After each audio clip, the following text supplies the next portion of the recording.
Thomas Paine, Thomas Paine, Thomas Paine, Sam Adams, Sam Adams, Sam Adams, Benjamin Franklin, Benjamin Franklin, Benjamin Franklin.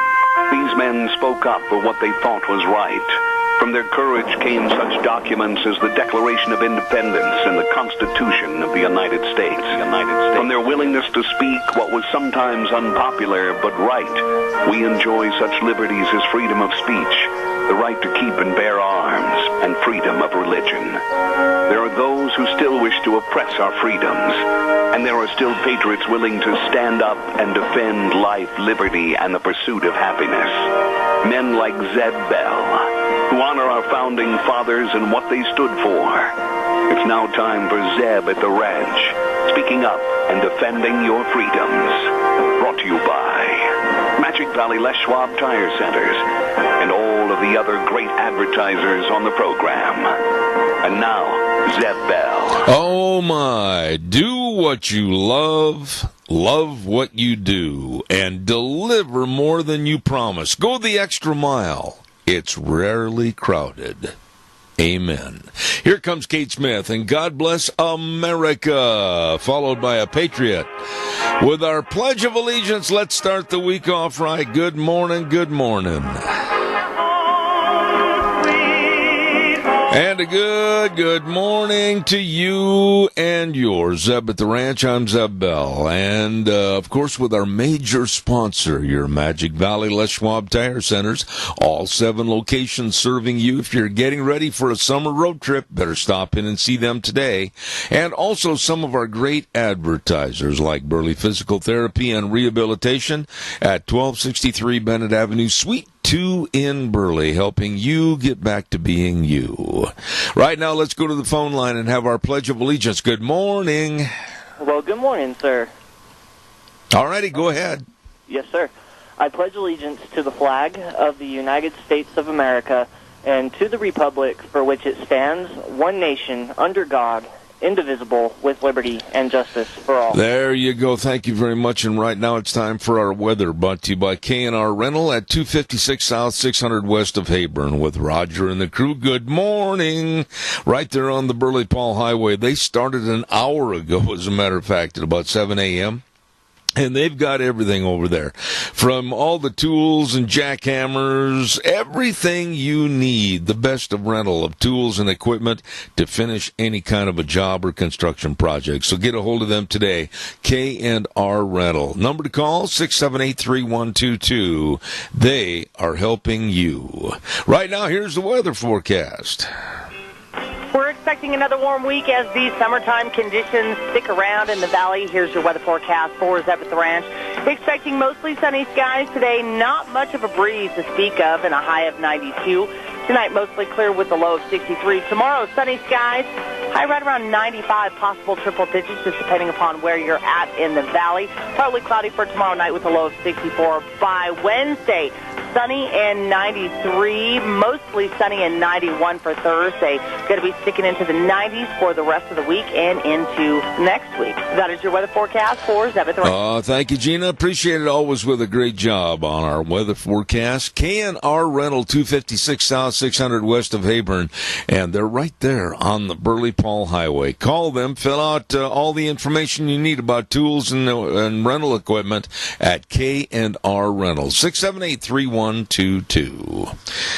Oh, good morning, everybody, and I hope you had a wonderful weekend. As we get ready to rock and roll here this morning with another full week, we are on the verge of fair season, and we certainly want to wish everybody well, and lots of great fairs are going to be starting up, and we're going to be telling you all about that. Right now, we also want to mention about Daryl's Cleaners at 1223 Albion Avenue in Burley.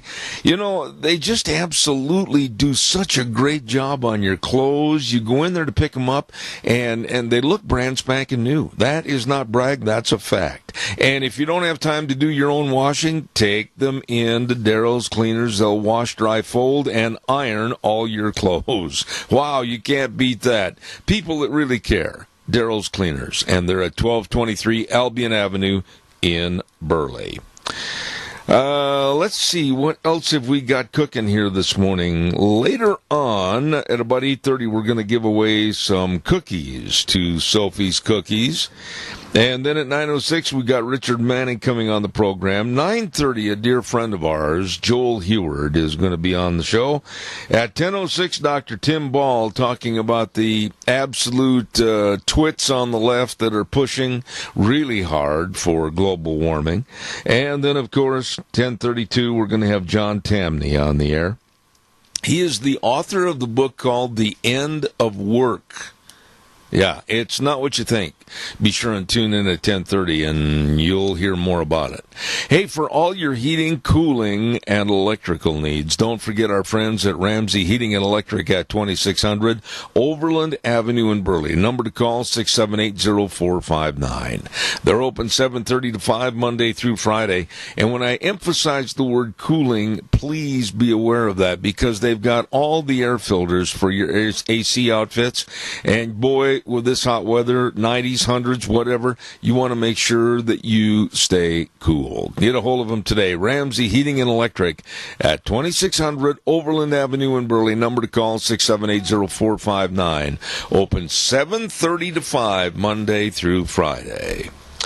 I would appreciate getting some calls in here to start the morning, and terrible accident in a lake in Branson, Missouri. Duck boat goes under, and very, very choppy lake with 5-6 foot waves swamping the duck boat, and 17 people died a horrendous death as the duck boat went to the bottom of the lake. And many entire families were on that duck boat and celebrating a vacation back to Branson, Missouri. And I've been on those duck boats before, up at Wisconsin Dells back in the 60s and 70s, and not exactly a water vehicle that I would like to be on when it's really with waves washing up to the sides and everything. And investigations are going on to see really what caused it, what happened, insurance violations, etc. So we'll know more. But it's a terrible, terrible tragedy. 17 people died on a lake in Branson, Missouri, and our heart goes out to all those family members. Calls welcome, 436-2244, 1-866-927-4587.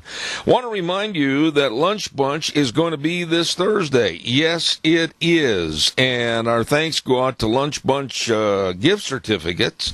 And that's Walmart, Smith's Foods, Hanson Mortuary, Stokes Groceries, Doug Martin, Pomerelle Place, Denny's. And we really want to say thanks to Denny's. Denny's Restaurant, America's Diner at 611 North Overland and Burley, and they've got another location at 291 Pole Line Road in Twin Falls. Wonderful, great, delicious menu choices, breakfast, lunch, and dinner, anytime, all the time, and super people serving you. Yep. That's right, Denny's Restaurant, 611 North Overland and Burley, the home of Zeb's Lunch Bunch, and we will be over there this Thursday. Yes, we will. We'll look for you there. All right, calls are welcome, 436-2244, 1-866-927-4587. Give me a jingle on the landline. Also want to acknowledge the fact that Pomerelle Place is the place for senior living. And it's just so worrisome about some of the seniors living alone at home and all the safety hazards and potential for injury and poor nutrition, not eating well, or maybe even worse, missing your medication. Well, I urge you to check it out. Pomerelle Place, a place for senior living at 1301 Bennett Street in Burley. The number to call and find out more information, 677-8212. 677-8212, Pomerelle Place. As I almost tipped over the microphone this morning, pardon me for that. Calls welcome, 436-2244, 1-866-927-4587. When I heard this story last week, honestly, I was just taken aback, and I thought, what? This has never, ever happened before. The Democrats want to force Donald Trump's interpreter that was used with the meeting and negotiations with Putin of Russia.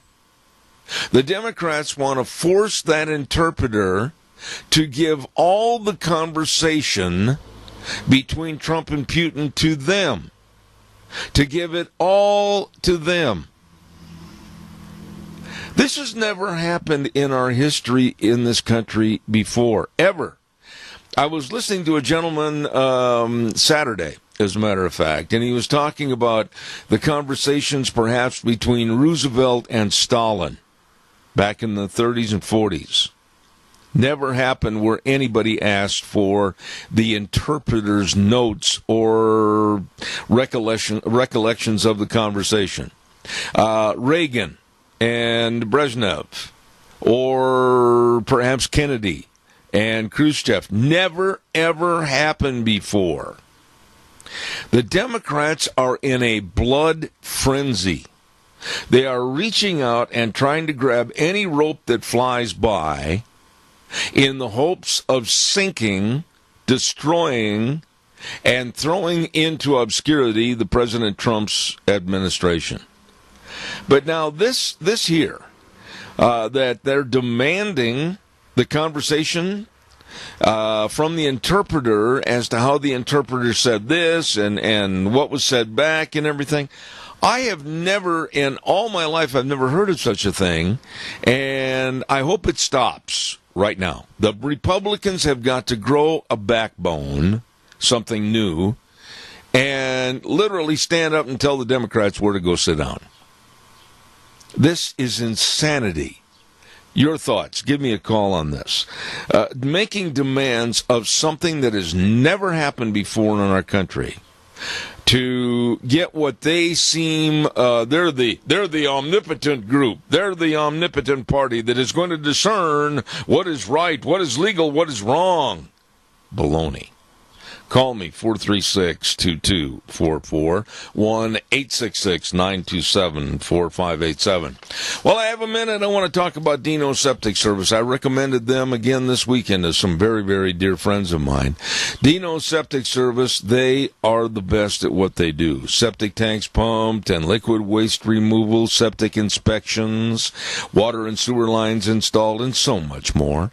I urge you to call them, and they will be there to serve you. 436-6526, or in Burley, 678-1638. Fast, fair, friendly service. They are there. They get the job done. Dino Septic Service in Rupert with that big truck that says, smells cargo on the way.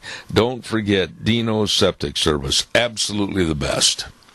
By the way, our friends at Burley Physical Therapy and Rehabilitation at 1263 Bennett Avenue, Suite 2 in Burley.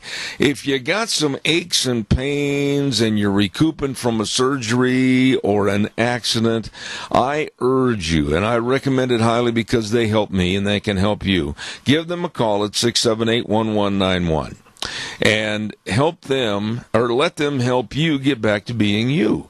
1263 Bennett Avenue, Suite 2 in Burley. And that number again, 678-1191. Nick Greenwell and all the physical therapists, they know their stuff. Absolutely. Burley Physical Therapy and Rehabilitation, 678-1191. You call them today. But right now, call me. Love to hear from you. 436-2244. 1-866-927-4587. Perfect timing. Good morning, caller. You're on the air. You broke the ice. Thank you. Good morning, Mr. Bell. Hello, my friend. You know, Bernie Sanders is back on the trail again. Oh, yeah. Spewing out his poison. Can you imagine this man saying these words? Trump is snatching these babies right out of the mother's arms at the border and all that kind of stuff. And he's campaigning with this Cortez. Yeah, we all know from New York. And everything is free. Free health care, free food, free. Keith, what? I want to know. Go ahead. No, I was just going to say, what does it show you or tell you that when the Democrats and the left start saying, free this, free that, free everything, somebody's got to pay for it someplace, but they're relying on the gullibility and the naivete of the American people, not really asking questions, and that's how they get away with it, saying such stupid statements. Well, the people are rallying around them are the takers. Oh, yeah. It's not the working class. Oh, absolutely. The people who are taking advantage of the situation. Absolutely. You know, and I just, it really tears my heart out to have people like Bernie Sanders, which I've just got a tremendous dislike for, just spewing out hatred against our president. Well, Donald Trump is my president. And I've had Democrats say, when Obama was in there, he said, well, he's your president. And I say, no, he's the president of the United States. He's not my president. I've said this before. But that's how I feel. Well, I understand that, but I've said it before, and I will say it again. I did not like anything to do with Barack Obama. But, on the other hand, and I have it on tape to prove what I'm saying, I did say many, many times that I hope for the betterment and the putting the best foot forward of the United States that Obama did do something good during his presidency. Unfortunately, I never did see it. Well, if you want to touch on the Iranian deal, I'll tell you what, there's a real president that tells you like it is, and he means business. I agree with that. Keith, I wish you and Nancy the best. See you at Lunch Bunch on Thursday, and thank you so much for calling. We'll be bringing a guest. Oh, well, good. Thank you. I appreciate that. You bet. All right, sir. Caller number 2, stand right there and don't go away. I'm going to tell everybody that the 70th annual Minidoka County Fair is coming up starting July 30th and going all the way through August 4th. My goodness. And the theme this year at the Minidoka County Fair, Building Dreams at the Minidoka County Fair. They're going to start on the 30th with lawnmower races at 6 p.m. in the arena. And then Tuesday, they got a Tiny Tot Gym Can on the 31st. And then music with Charlie Jenkins on the 31st. And then, of course, Wednesday they're having the Antique Engine Show, Lions Barbecue, and then the Wild West Open Rodeo on Friday and Saturday. All of this and so much more at the 70th Annual Minidoka County Fair, July 30th through August 4th. Caller, good morning. You're on the air. Thank you for your call. Yes, good morning, Zeb. Yes, sir. You know, the Democrats want things their own way, and they're just vicious about it. Open borders and all this. I think one way of cooling these people down is many of these Democratic politicians and some Republicans are living in gated communities. Now, if they want all these people pouring into our country, it has to become illegal to have gated communities because you are discriminating against these people that you're bringing into the country, and your property that you're living on should be open to public housing. Number 2, if your kids are going to private schools, you are discriminating against these people you're having pour into our country, and your children are going to find it illegal to go to private school because they are going to have to go to the same jungle that people are providing for our kids. We have got so many problems, and Wheels, we've got feedback on the line this morning, please.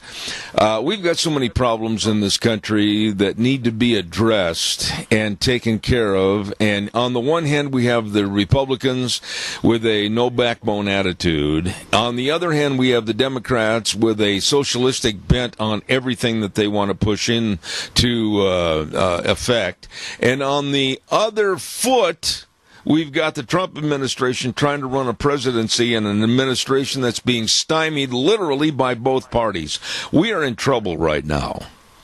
We're in deep trouble. Look what happened up in Canada. Yeah. They're saying it's a terrorist attack on those people. I feel it's going to start in every major city here if we don't get some backbone. I couldn't agree more. Tony, right now there's so many stories that just make me feel like, what is going on? Why can't we have a unified effort with a non-partisan effort to get things back to where they should be in this country? But there's so much hatred by the left. There's so much animosity against Trump because he beat Hillary and the Democrats got put back in second place. I just don't think things are going to change for the better. I don't either, because we're getting too many people like this Cortez. Yeah. And I don't think they know what the hell the alphabet's all about. And they're going to be in the public office. God help us. Yeah, and that's the best way to say it. God help us. Thank you, Tony. God bless you. Thank you very, very much. You're welcome. I'm going to ask Wheels over at the station. Do I have another call coming in, Wheels? I did not hear the cow. No, sir. You're okay. Thank you, sir. I appreciate it. Calls welcome, 436-2244, 1-866-927-4587. I got to tell you this, folks, and I mean this sincerely, that of all the sponsors that I work with and have on the air, I do business with each and every one of them. And I'll tell you what, Save on Shells with Anthony, absolutely, if you're looking for a camper shell for your pickup, looking for a certain style and color, well, look no further, because Anthony at Save on Shells has the best. He's got the ARE campers, and I got one for my pickup, and I could not be happier. I urge you to go in and see Anthony at 1027 Overland in Burley. The number, if you can't drive in, give him a call, 312-1525. 312-1525. Save on Shells, 1027 Overland in Burley. Absolutely the best. Caller, good morning. You're on the air. Good morning, Zeb. I think that I can see the reflection of some of the education that we have given the young people in our country. And it started at least 10 years ago where things started shifting. And the information our young people and a lot of the people who don't even pay attention is that when it hurts me, it must be somebody else's fault, and they've got to change it. Mm-hmm. When I'm doing good, I'm glad, and I want more. And isn't that the human nature? It is, but right now, I don't see anything, and again, Wheels, the feedback on the line. Chris, I don't see anything that's constructive with what the Democrats and the liberals in this country are doing. All they're after right now is a complete hate campaign and destruction campaign against Donald Trump and this administration. I don't see how it's going to be corrected. I think it's going to get uglier. I think we're going to have to almost resort to force to clean this mess up in this country. And those are terrible things to say, but you tell me, am I wrong? How are you going to solve this when these people are pushing almost for violence?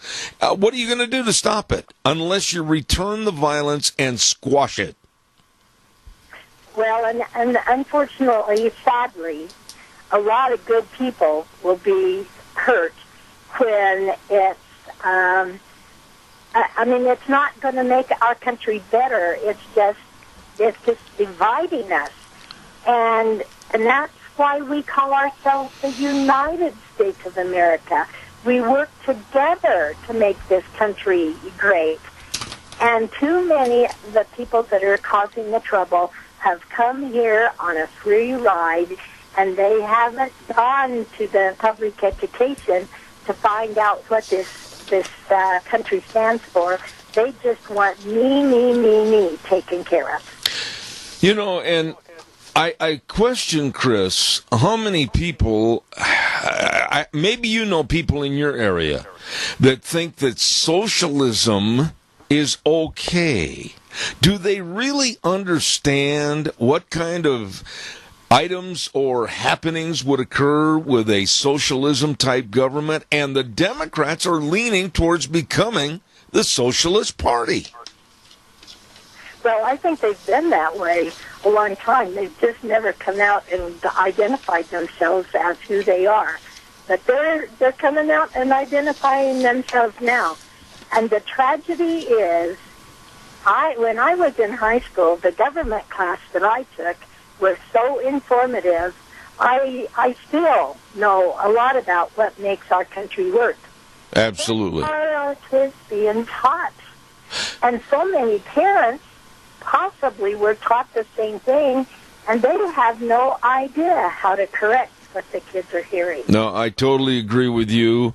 And I've got to give away some cookies right now to Sophie's Chatterbox. But I'm going to get back on this subject and talk about what I heard early this morning at 4:30. A panel of 3 people that were from socialist nations that live here in the United States and what their fears are about the U.S. turning socialistic. Chris, thank you so much. I appreciate your call. Oh, I'll be looking forward to your statement. Thank you. I appreciate it. Thank you.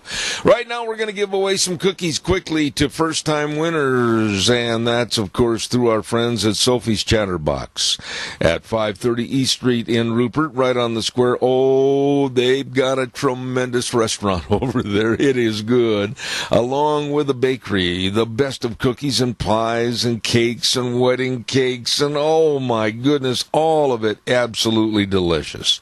And if you're the lucky winner, all you need to do is just call them over there at Sophie's Chatterbox, 436-0354. Let them know when you'll be in for your cookies, and you'll be just tickled pink. Here's the question for today, and the first person that can call in with the right answer, this is an easy one. Easiest question I've asked in at least a month and a half. On the TV show, Leave It to Beaver, what was Wally's best friend's name? On the TV show, Leave It to Beaver, what was Wally's best friend's name? And call 436-2244, 1-866-927-4587. On the TV show, Leave It to Beaver, what was Wally's best friend's name? Okay? And I'll give you a little clue. He was an obnoxious kid. Okay? Give me a call quickly, 436-2244, 1-866-927-4587. While I'm waiting for your call, what was Wally? Oh, we got the caller calling in. Good morning. You're on the air. Was it Eddie? What's the complete name? Eddie Haskell. Who is this? Toby Hinckley. Toby Hinckley, I'll tell you what, you have just won yourself a dozen delicious cookies from Sophie's Chatterbox in Rupert on the Square. And congratulations. The rules are that if you get sugar cookies with no frosting, you got to give half of them to me. I don't know how to get them to you. Well, I'll tell you. Toby, congratulations, and enjoy your cookies. All right, thank you. Thank you. Eddie Haskell is the right answer, and he was possibly the most obnoxious kid on television at that time. Anyway, that is the right answer, and Toby Hinckley is the winner. Congratulations. Calls are welcome, 436-2244, 1-866-927-4587. Quickly, I want to also mention our friends at Berry Equipment and Rental Sales Service and Parts, and we had Juan on the air with us last week at the 159 West Highway 30 Burley location, and don't forget Eli over at 465 Addison Avenue West in Twin, and the Nampa location with all that you need to rent and or buy. They've got all your wheel loaders, heavy excavators, they've got all your skid steers, they've got all the bobcats, they've got it all. They've got it all. And if you're not sure how to run them, they'll teach you in the sandbox out behind. Absolutely. Equipment rentals, retail equipment sales, all of this and more at Berry Equipment and Rental, Burley, Twin Falls, and Nampa. You stop in and see them today. There was a panel of people on television this morning at 4:30, and they were talking about socialism and how it seems like the Democratic Party in this country has a bent to become socialistic and really go left. And one of the people that was on the panel said, do you really, talking to the American public, do you really understand what socialism does and what it could mean in this country? And all three people chimed in because they were refugees out of socialistic countries, and they came here legally and became great business people and also some involved in politics. And one of the big fears that they were expressing was that this country, the United States, would go to a single-payer health care system. And that's exactly what the Democrats are trying to push for, single-payer health care. And the one lady on the panel said, absolutely not. Don't do that one size fits all. Many, many people will die because they cannot get the care necessary underneath a single-payer health insurance policy.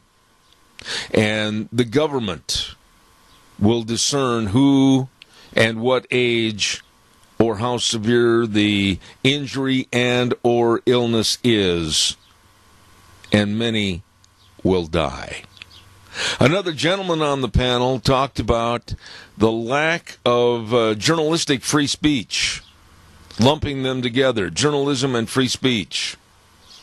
And he mentioned about how his family members had died, shot, killed by any means, and tortured because they spoke out against the government and the way things were going. And then the third panel member was talking about how the Democratic Party, with their edicts and their so-called value system on disarming America and getting rid of all the guns in America, all the citizens will be disarmed and then living in fear. Now, you think about what these people went through in the countries that they fled to come to capitalism America. And now these people that were on that panel can see the handwriting on the wall that the Democratic Party, the evil of the Democratic Party, is just kind of hulking around in the corner, waiting for another open-door policy to the American public to take over and destroy America. The three people were absolutely spellbinding for me because they spoke from the heart, a couple of which with tears in their eyes, about what they had suffered and what their family members and other friends and neighbors had suffered, trying to get away from a socialistic dominating government. And yet you have people that are advocating that we denounce capitalism and we turn socialistic, like this young woman back in New York. I am to the point where I don't even want to say her name. I don't even want to say her name. I don't want to give her any publicity whatsoever. And like Chris said earlier, you know, here's Bernie Sanders, the avowed socialist, on the stage with her. She did make a glaring mistake. I'm talking about Cortez. That's all I'm going to mention on her name because I have no respect for her. She evidently is not thinking before she speaks. And she was talking about elections coming up, and she certainly said, I certainly hope that more of the states turn red. Well, then she didn't think about it. And somebody off stage whispered to her, no, you meant to say blue. And then she came and corrected it. But we do not need, we do not want, nor should we ever allow the Democrats or their socialistic values to take over power. Somebody said earlier this morning, God help us. And I reiterate that. Calls welcome, 436-2244, 1-866-927-4587. Socialism is an all-consuming, cancerous, growing, absolute waste of human energy and human application. There is no getting bigger and better and putting forth your best effort because the government has it all stifled. Caller, I'll be right there. Don't forget Stoats Equipment Company, your John Deere dealer at 119 Overland and Burley. And, of course, the Ag Minutes tomorrow at 9:46. Vic and the crew over there, they make your life easier. Ag Minutes with Stoats Equipment, highlighting many of the people and ag events in this area. Don't forget, tune in tomorrow. Stoats Equipment Ag Minutes at 9:46 on Tuesdays. Morning, caller. You're on the air. Good morning again. You know, the Democratic Party needs to shun away the thought of socialism. I think there's probably a lot of good Democrats. They don't think conservatively, but they are good people. But they say in New York, this is just one district. And the Democrats that are true Democrats are stepping back and saying, hush up, hush up. That's not the way we really want it. And I don't know, what's your thoughts on that? I mean, there's a lot of good people in the Democratic Party, but they're being pushed into this socialism idea, and I don't think they're going to go for it. You take Kirsten Gillibrand of New York and Cortez of New York and Bernie Sanders, and then you go out to the left coast, the Pelosi's and the Feinsteins and many others of their party that are advocating a lot of socialistic values and anti-American values, and I'm scared. I'm not going to lie to you, Keith. I'm scared. I am very, very worried that the younger generation, the naive, are going to look at socialism as a panacea, a cure-all, so that you don't have to put forth your effort to try to be the best. The government will provide. Well, if you know slightly in the news that Feinstein and Pelosi is not going to be endorsed by the Democratic Party. Yeah. I don't know just what that consists of, but they're tired of the old rubbish, and they want something different. I'm scared of the Cory Bookers. I'm scared of the Ocasio-Cortezes. I'm scared of that old frizzy-haired Bernie Sanders because he incites people, the younger generation, that his way is the golden path to Oz. I'm really afraid is what's going on, Keith. I am. You know, this stupid Bernie Sanders, who's probably not quite as old as I am, but maybe even older, he's the one that's going to be affected by this because they're not going to take care of the old people like us when they go to socialism because we're of no use to the society any longer. You know, and what you said is so true, that the utopian left with their thoughts and ideals, basically, if you're old and decrepit and basically under their terminology worthless, just kind of sweep you off into the sunset. And old Bernie, he better protect himself a little bit. He better have an ace up his sleeve or down in his boot because he's in trouble. Well, and there's another thing about the older people, like you and I. We don't make big donations to either party because we don't have the extra money. That's right. And he needs to think about that, too. Keith, I'm glad you called back. You brought up some really good points. Thank you, sir. I appreciate that. You bet. Thank you. Thank you. Caller number 2, your patience, please. I've got to get a weather forecast, and I'm going to try to stay on time with my weather this week. Sometimes I get a little carried away. 60 seconds, I'll be right back with you. Don't forget Mount Harrison Audiology and Hearing Aids, and they're located right behind the Minidoka Hospital, across from the emergency room. And the number to call to make an appointment to check out your hearing health, 312-0957, 312-0957. And believe me, they are dedicated to serving people with hearing loss of all ages and their families. You call them today, Mount Harrison Audiology and Hearing Aids. And right now, here's Gina with the weather. We're expecting expecting another warm week as these summertime conditions stick around in the valley. Here's your weather forecast for Zeb at the Ranch. Expecting mostly sunny skies today, not much of a breeze to speak of, and a high of 92. Tonight, mostly clear with a low of 63. Tomorrow, sunny skies, high right around 95, possible triple digits, just depending upon where you're at in the valley. Partly cloudy for tomorrow night with a low of 64. By Wednesday, sunny and 93, mostly sunny and 91 for Thursday.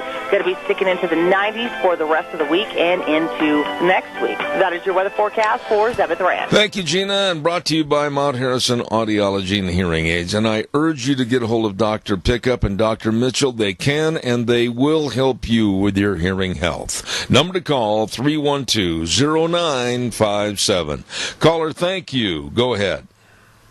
A cool place for lunch today is the Senior Junction south on Overland in Burley. Today we're having meatloaf, mashed potatoes and gravy, green beans, and we'll have a salad and yummy dessert. Tomorrow is pulled pork and macaroni salad and yummy dessert. And we welcome everybody to come on out there. Don't have to be a senior to come to the Senior Junction. You know, Joe, you're getting so doggone good at this. I'm thinking about maybe submitting your name down to Hollywood and having some of the big commercial ventures get a hold of you to be their pitch man. I'm too old for that. I just stick with you. You're doing a heck of a job. The only thing is you got to define yummy dessert. Well, we'll do that when we got more time, not today. Okay. Joe, thank you. And everybody go to the Senior Junction. Thank you very much. Yeah, we need everybody to come by that can. All right, buddy. Thank you. You can also order a takeout meal. If you call before 11 o'clock, it'll be ready by 12 o'clock noon. There you go. 12 and 1, you can pick it up. There you go. Have a good day. Thanks, Joe. I tell you, that man is ageless. His mind is so sharp, and I've got the utmost respect for him. Joe Taylor, thank you very much. I tell you, he's something else. Okay, let's see what else have I got cooking here. Oh, by the way, for those that are naysayers, President Trump's approval rating has soared to over 45%. And, of course, one of the big reasons is the economy is doing so well. Absolutely. You know, I got to tell you, being in the rodeo business for over 50 years, and I know almost everybody in that business, I was watching and listening to an interview of some of the bullfighters of last year's National Finals Rodeo. And it became really interesting and almost comical because one of them made the statement about our flag, our national anthem, and our patriotism. And all three chimed in and invited former San Francisco quarterback Colin Kaepernick to become a bullfighter. And it was really funny because they said basically he would learn to sit down, shut up, and not say anything or do anything against patriotism and the flag because that's not the cowboy way. And they said that when they got done with him, they are sure that Colin Kaepernick would stand very respectfully for the national anthem. I've said that for a long time, that of all the thousands and thousands of performances that I announced, I never saw anyone, any cowboy, anyone, disrespect our flag or our national anthem. And I doubt that I ever will. But here we go. This national anthem problem with the NFL is not solved. It's not going away. I think we're going to see more problems this year. Some of the teams are trying to come out and head the problem off at the pass, including the Miami Dolphins. And they said the players who protest on the field during the national anthem could be suspended for up to 4 games and not paid. I hope that happens. I hope that happens. I'll revert back again to what I saw last week during the All-Star game from Major League Baseball, for the American League and the National League. Not one single player took a knee or sat down. Not one single player showed disrespect that I saw to our great national anthem and our flag. Baseball, heads and shoulders above the NFL. And I am anxiously awaiting the start, excuse me, of the NFL football season to see really if the teams and the owners have any power whatsoever. Or if they're going to allow these incredible hulks of 6'8", 300 pounds plus to dictate to them what they're going to do instead of following a respectful policy. I hope, and I mean this, that every single player that takes a knee or shows disrespect to our flag and our country is suspended or fired. Calls welcome, 436-2244. There is no give here.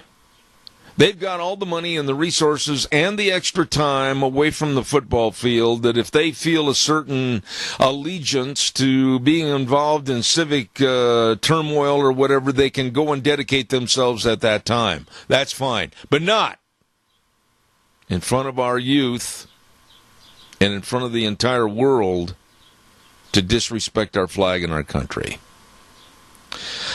All right, calls welcome, 436-2244, 1-866-927-4587. While I'm waiting for your call, I also want to mention our great 7 locations of our Magic Valley Les Schwab Tire Centers. And I mean great. Getting ready for a road trip? Well, you better get in there and have your tires checked. Oh, need new ones, do you? Well, they've got all the car tires, pickup tires, SUV tires, tires for your trailers, your camp trailer, your horse trailer, boat trailer, whatever, and many of which are on sale. So check it out at your Magic Valley Les Schwab Tire Centers. And then don't forget, too, they've got the best in brake service. And I'm telling you, they are good. Front-end alignment, shocks and struts, batteries. But above all, they really serve you. Get you in there, take care of you, and you're out on the road. Absolutely. All 7 locations. Lane and Rupert, Dave on Blue Lakes and Twin, Mike and Buell, Mike and Jerome, the Twist family in Paul, Daniel on Poline in Twin Falls, and Randy on Overland in Burley, the best. Your Magic Valley Les Schwab Tire Centers. By the way, I got a quick question, and I don't know if you're worried about it like I am, and I'm certainly not trying to put the fickle finger of fate against anyone or any company, but for those that are hauling those ton bales on the highways, how do you get away with not strapping them down? I followed a truck the other day where the back bales were teetering on the edge, and boy, did I back off and get away from that truck. I lost a very good friend of mine back in the Midwest because of a ton bale or a group of ton bales falling off a truck and killing him. How do they get away with that on state highways and or wherever? By not tying down the ton bales.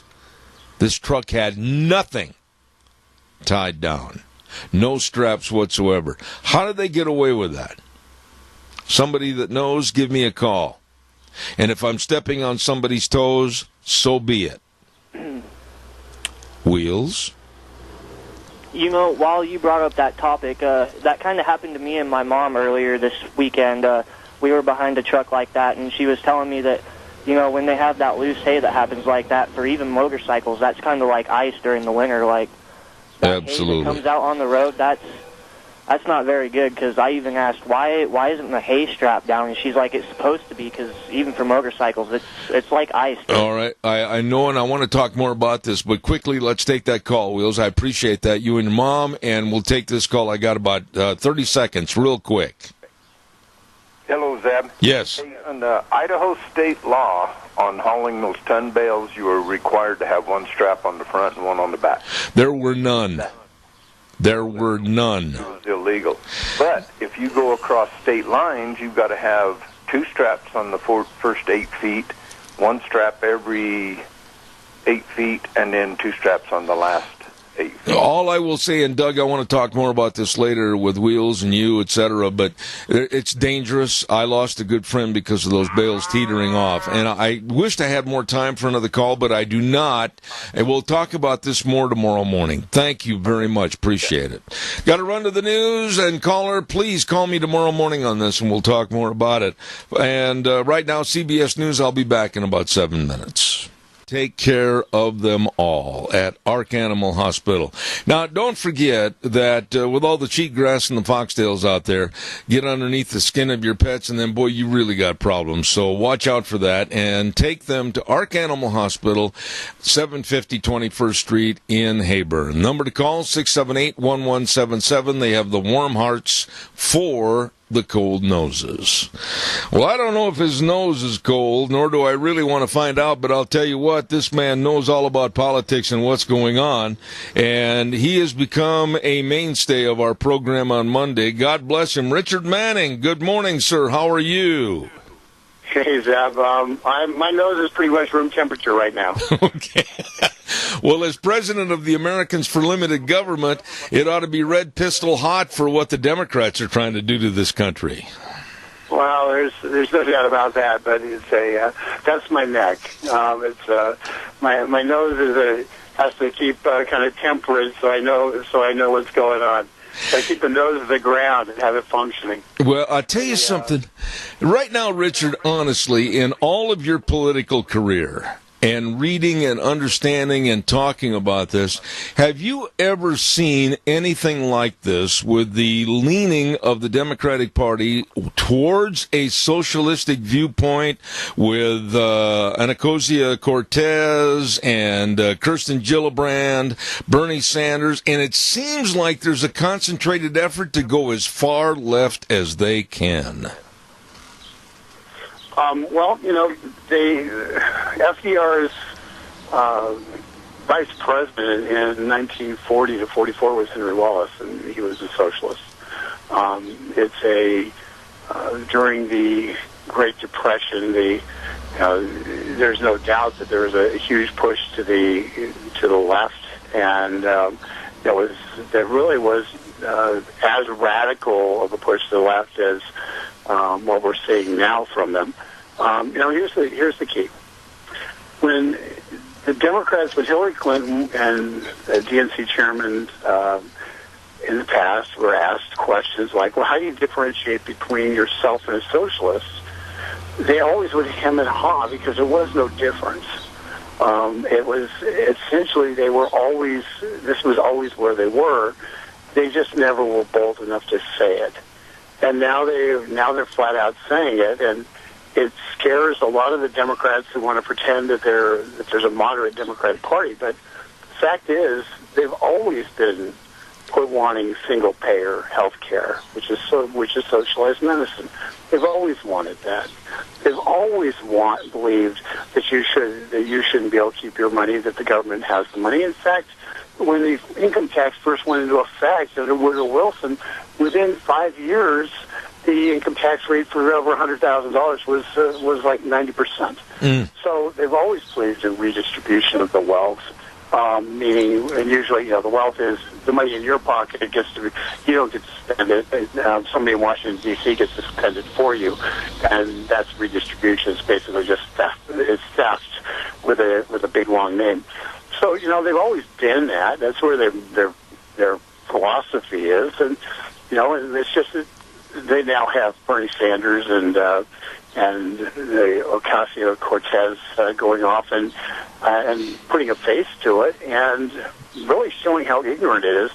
And the Democrats, this is where, even James Comey, that great political observer James Comey, tweeted he hopes the Democrats don't go so far crazy with the socialism that they end up losing the election.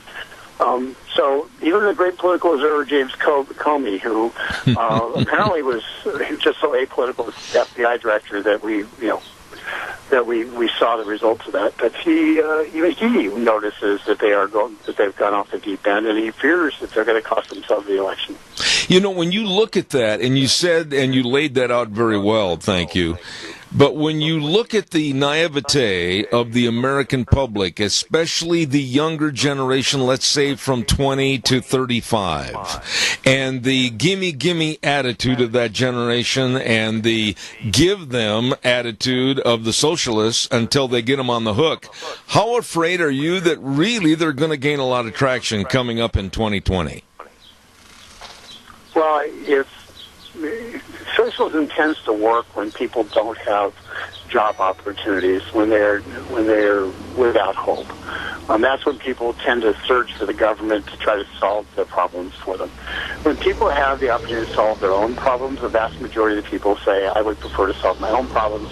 I don't really need somebody else telling me what to do.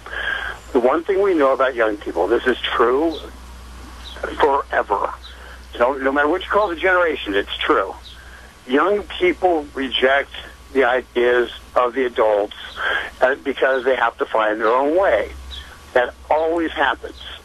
And so now that there's prosperity in their jobs and there's opportunity and they're able to get out of basements and they're able to move ahead with a life, it becomes a question: what are they going to reject? Are they going to reject the ideas of Hillary Clinton and Bernie Sanders, and embrace freedom, or are they going to embrace slavery, essentially the velvet cuffs of slavery that socialism provides?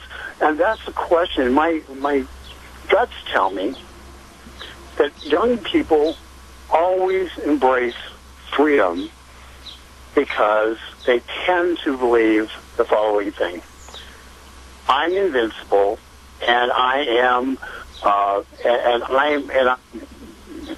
self-absorbed, and I'm perfect. Okay, I'm going to be pushing forward, and I don't want people getting in my way. And you know what? That's a good thing. That's why our military is great, and we're filled with young people. And we're going to see now. We see the people who've been educated in college to be ignorant through their education. And you always have that. But I think the average person out there wants to go make their own way, and I think that's true today. It's true tomorrow, and it'll be true 10 years from now.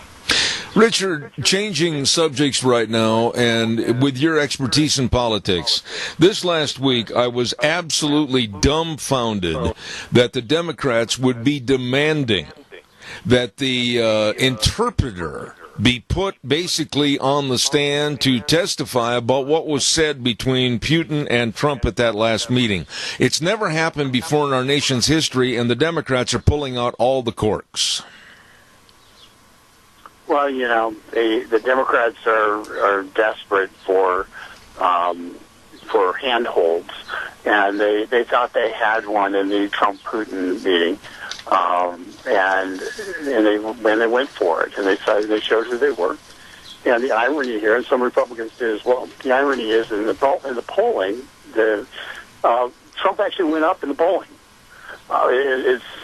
So the reality is these Democrats are basically talking to each other, and nobody out in the real world is listening to them at all.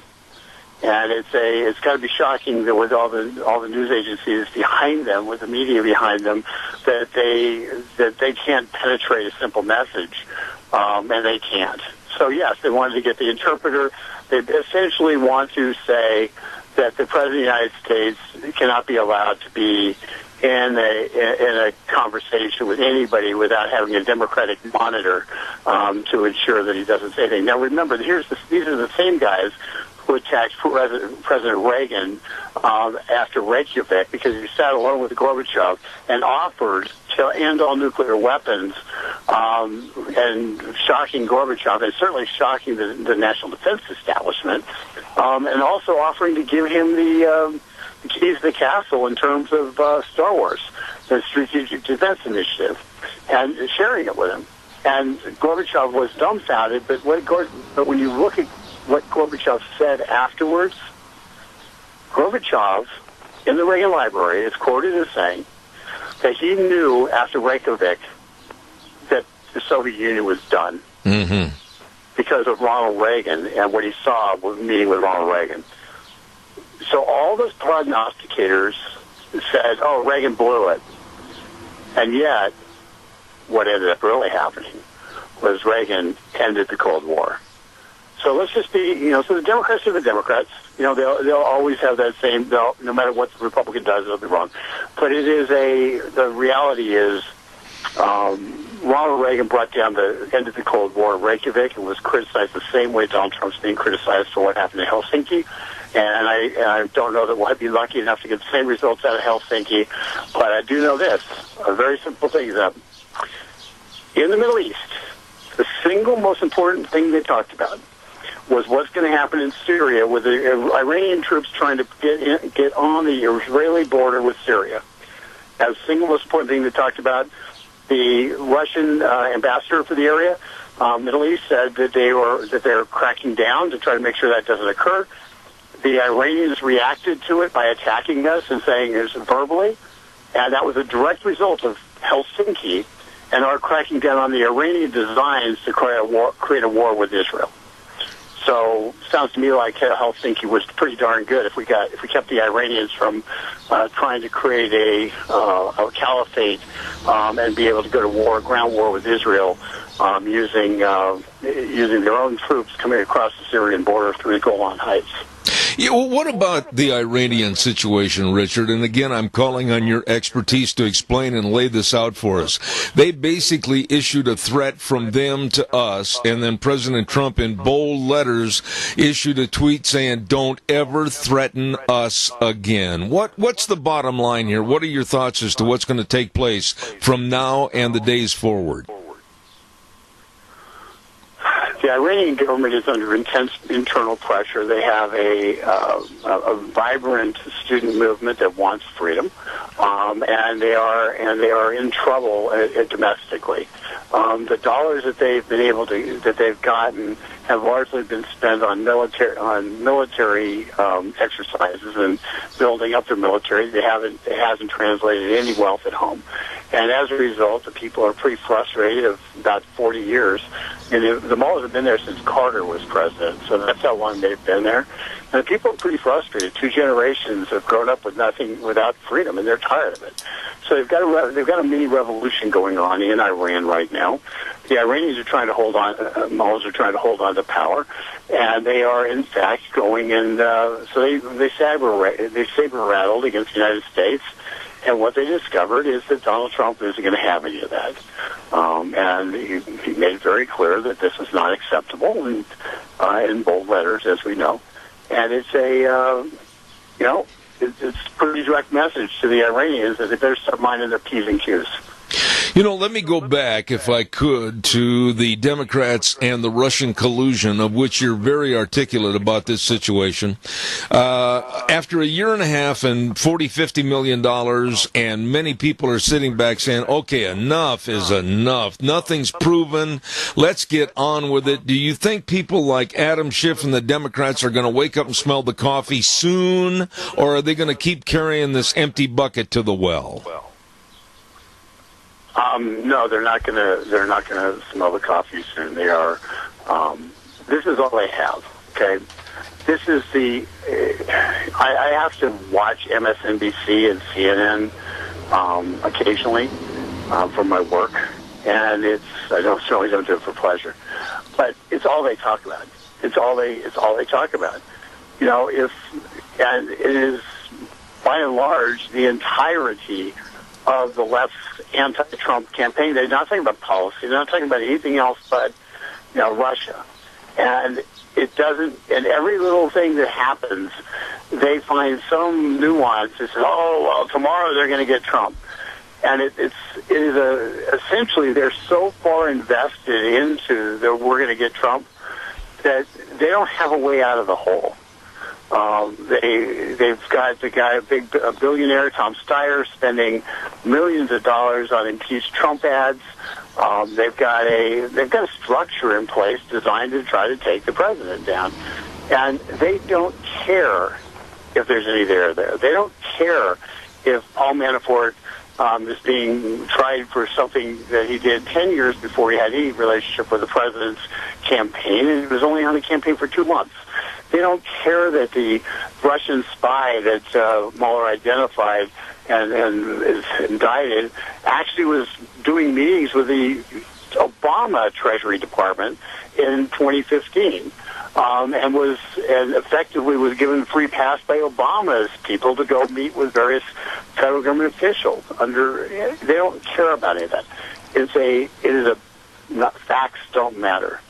They truly are, no matter what, they've got to get Trump, because if they don't get Trump, their entire worldview is turned upside down. Absolutely.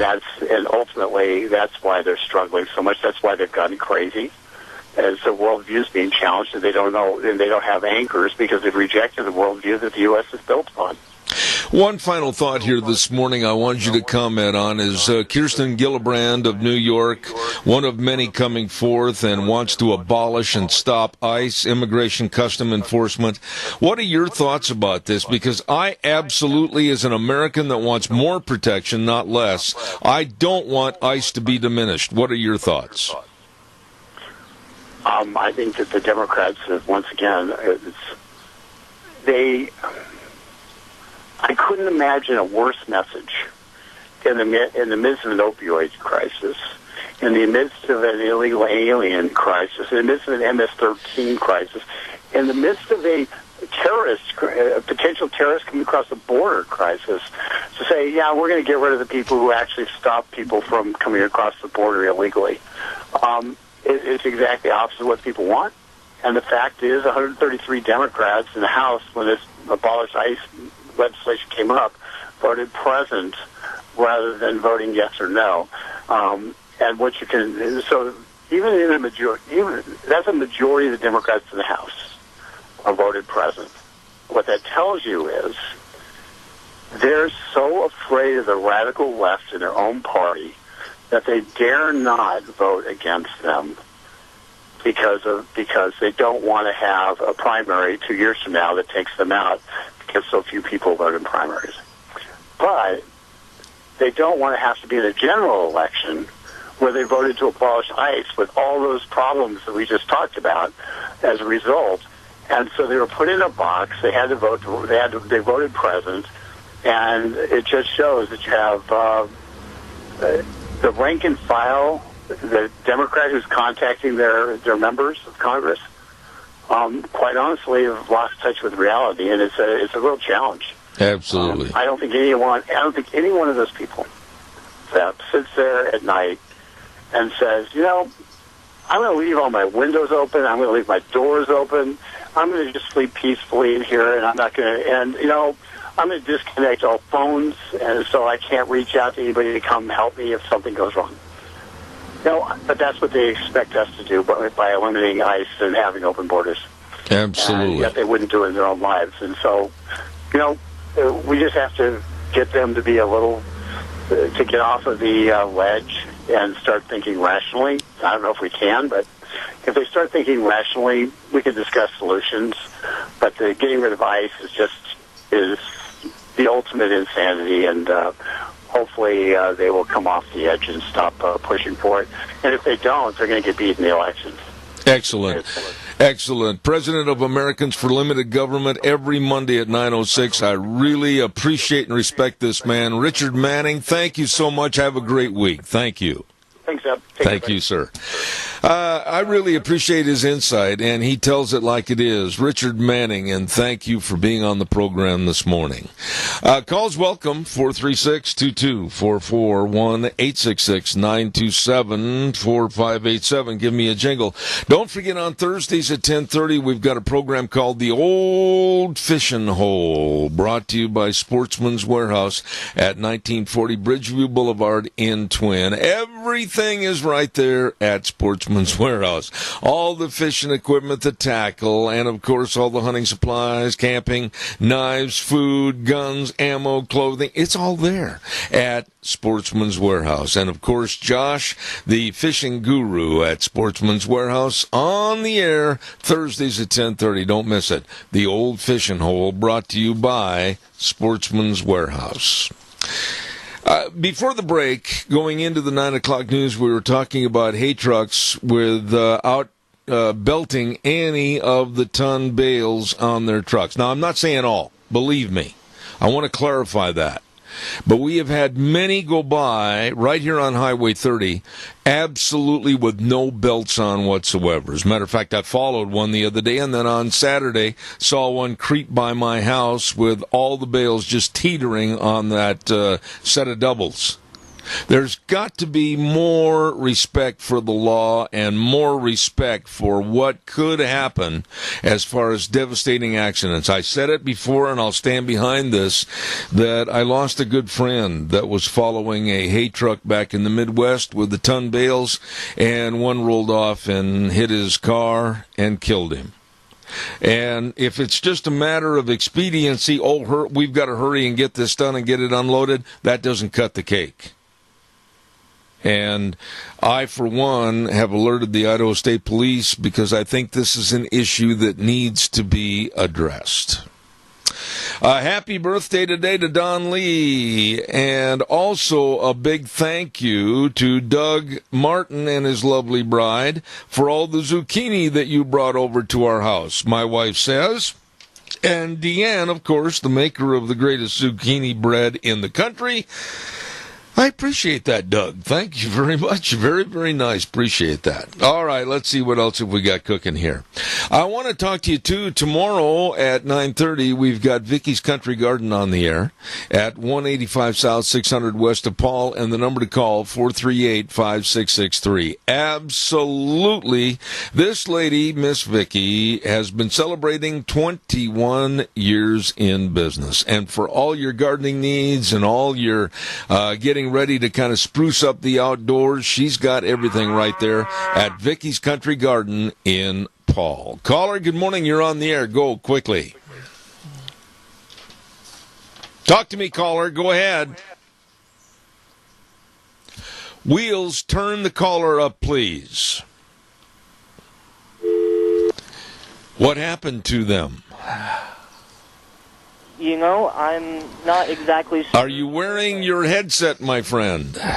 I am. Okay. For some reason, they must have just decided to hang up. Well, I feel bad about that. They probably had something really interesting to say. While we're waiting for our guest in just a moment, we'll have him on the air. I want to remind everybody about Lee's Furniture, Floors, and More at 459 Overland in Burley. And all this month of July, they've been celebrating the Red, White, and Blue sale. Oh, my. We were in there the other day, and there's just everything there for the beautification and the comfort of your home. Absolutely. I'm in there looking for a brand new recliner. Whoa, what a decision, what a choice, what a great big selection. They've got them all.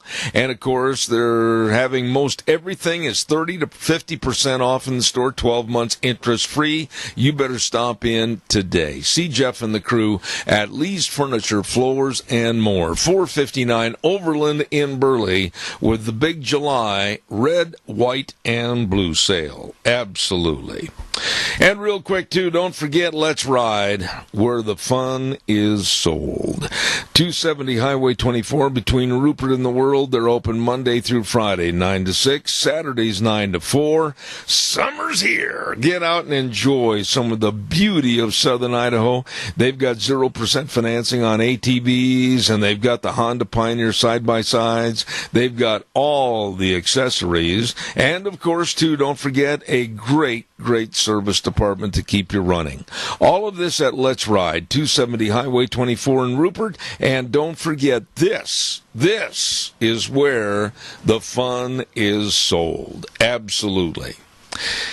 You know, there's a gentleman that's been on my program many times, and he's soft-spoken and just really one of the nicest people you'd ever want to meet. And his name is Joel Heward, and he's the excuse me for choking, the manager of Hanson Mortuary, 710 6th Street in Rupert. And on occasion, we have him on the air to visit about what's happening in real life, because, quite frankly, death, dying, and funerals is a part of real life. And I've invited him back on the program this morning. Good morning, Joel Heward. How are you? I'm doing great. Thanks for having me back on. Joel, I really appreciate you and your straightforward approach to things. We see so much on television, and we hear the different ads, etc., about, oh boy, you better be prepared for your funeral. It's going to cost exorbitantly. You better take out another insurance policy, etc. What would you tell people how to get prepared for the inevitable? Well, number one, have a talk with your family. I mean, more than anything, have that talk with your family as to what you're wanting to have, and then come talk to somebody, you know, that knows what they're doing. You know, that's what we do. I mean, we can figure a lot of things out on our own in life, you know, fixing our cars, different things, but if you want to have it done promptly and quickly and properly, you know, sometimes you got to involve professionals, and that's what we do. We are the professionals in what we do, providing the service that we provide as far as, you know, services, of course, and then also products to help people financially plan for these things. Joel, let me ask you this question. Most of us think we're going to live forever and that we're never going to have to go through this. But life is fleeting, and why put the burden on our family and our children, etc., to make all the plans? Wouldn't it be a lot easier and, quite frankly, a little bit egotistical on our part to have things the way we want them? But if we pre-plan everything, it's basically all taken care of. Yes, it's just easier. You know, we have people that do take advantage of these programs and the things that we do, and when that time comes, it's just a matter of almost, you know, just discussing and saying what day are you wanting to have, you know, the services of remembrance or tribute, or, you know, to take care of that person, because the other details are practically already planned out. You know, when you sit down with people, and Wheels, we got a little bit of feedback here this morning, please. When you sit down with people, I can imagine it's uncomfortable the first few minutes, and you have to break the ice, so to speak, to get them to talk and open up, because a lot of people, and I'll say this on my part too, a lot of people, when they start talking about their own funeral, it's almost like, well, I'm opening the door for something to happen. Have you ever had anybody say that? Well, definitely that happens all the time, but as uncomfortable as it can be at the present moment, it's 10 times more uncomfortable when something happens unexpectedly, number one, and you haven't met your funeral home, you haven't met your funeral directors. You know, that even makes it worse. And then, you know, you haven't had that talk. You know, we have these pamphlets to help people have what we call a talk of a lifetime, to get to know the person, the things that we should know but we don't. So we have that available. But, you know, it's hard to make decisions when you don't know what the person truly would have wanted. Sometimes we spend a lot of time on the financial side, trying to help people be prepared financially, because it is, a large expense, or, and can be an unexpected expense. But putting all that aside, you know what your loved one wants. And, if money doesn't really factor into that equation, which I'd say a lot of times it doesn't necessarily. They just simply don't know what their loved one would have preferred or wanted. Mm-hmm. And then you spend, sometimes days hashing over a simple detail of, well, how do we tell the funeral director to take care of our loved one's, body? Do we want viewings? Do we want cremation without viewings? What does it entail? Well, one of the things that's often, and I know when I've had family members pass away, the time frame. I mean, all this coming down on a person that's a child of the family or a member of the family, and you have such a short time to get everything taken care of, and quite frankly, many times certain items are overlooked that really they've said later, oh, I wished I would have remembered this. I bet that happens quite frequently. It does happen, but that's, like I said earlier, that's why you involve professionals, because, we could all technically rebuild a transmission on a vehicle. It's just that we don't know all the tricks and the ins and outs, and we might get it right, but we might not. And that's what we do as a professional, is help you to be aware of all of what is available to you. Uh-huh.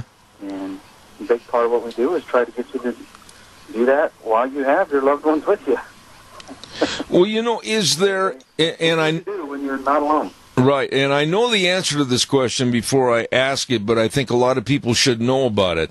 You have some very definitive guidelines and books, etc., that people can call and they can stop by and they can learn more about the pre-planning process, about certain things that have to be done or their wants and wishes. Do you not?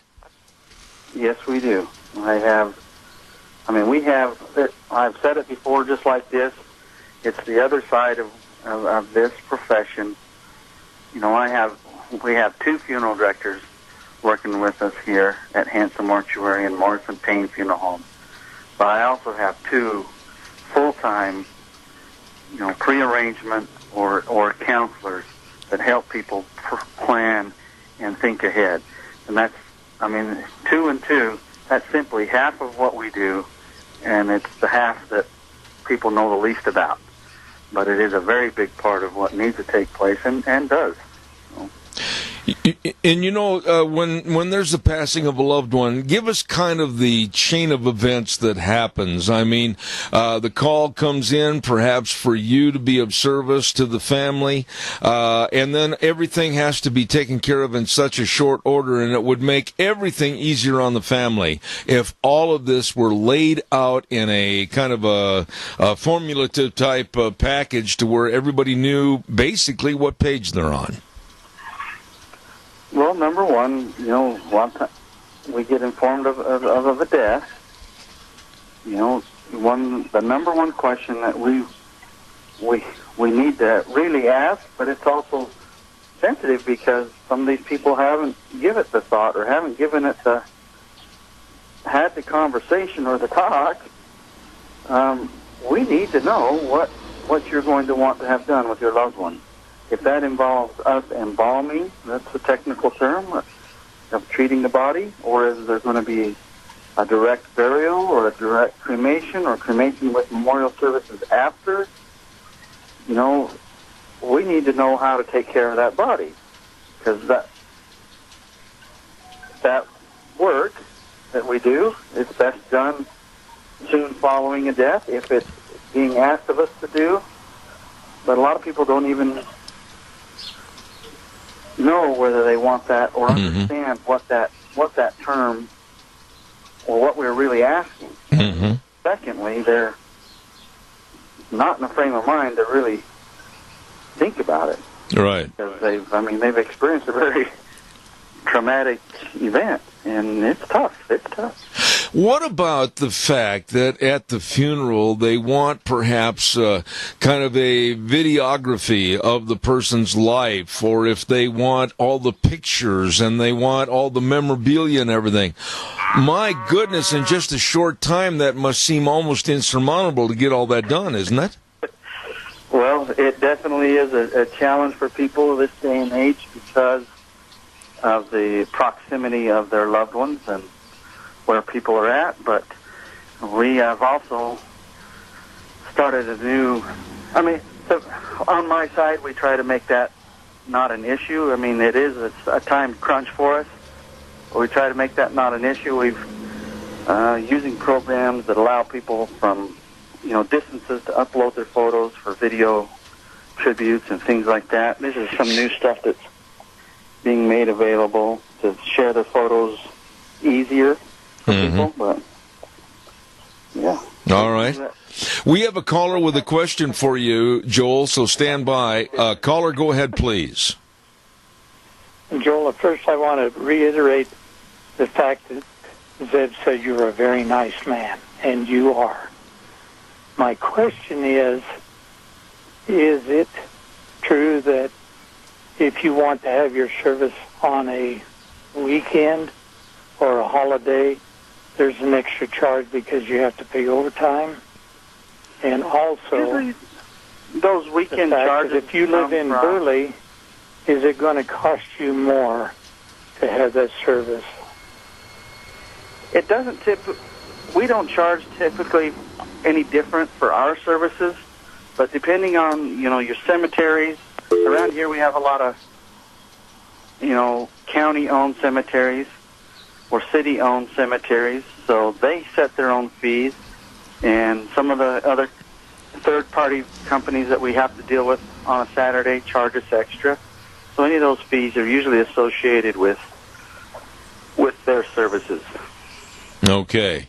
One thing I wanted to mention is that you probably, and I'm not sure how to quite phrase this, Joel, but I'm sure that you've had many, many instances to where the family wants you to create a certain aura or a certain kind of a venue for the funeral in lieu of that person's life and their lifestyle. And sometimes you have to be almost like a Hollywood producer, don't you?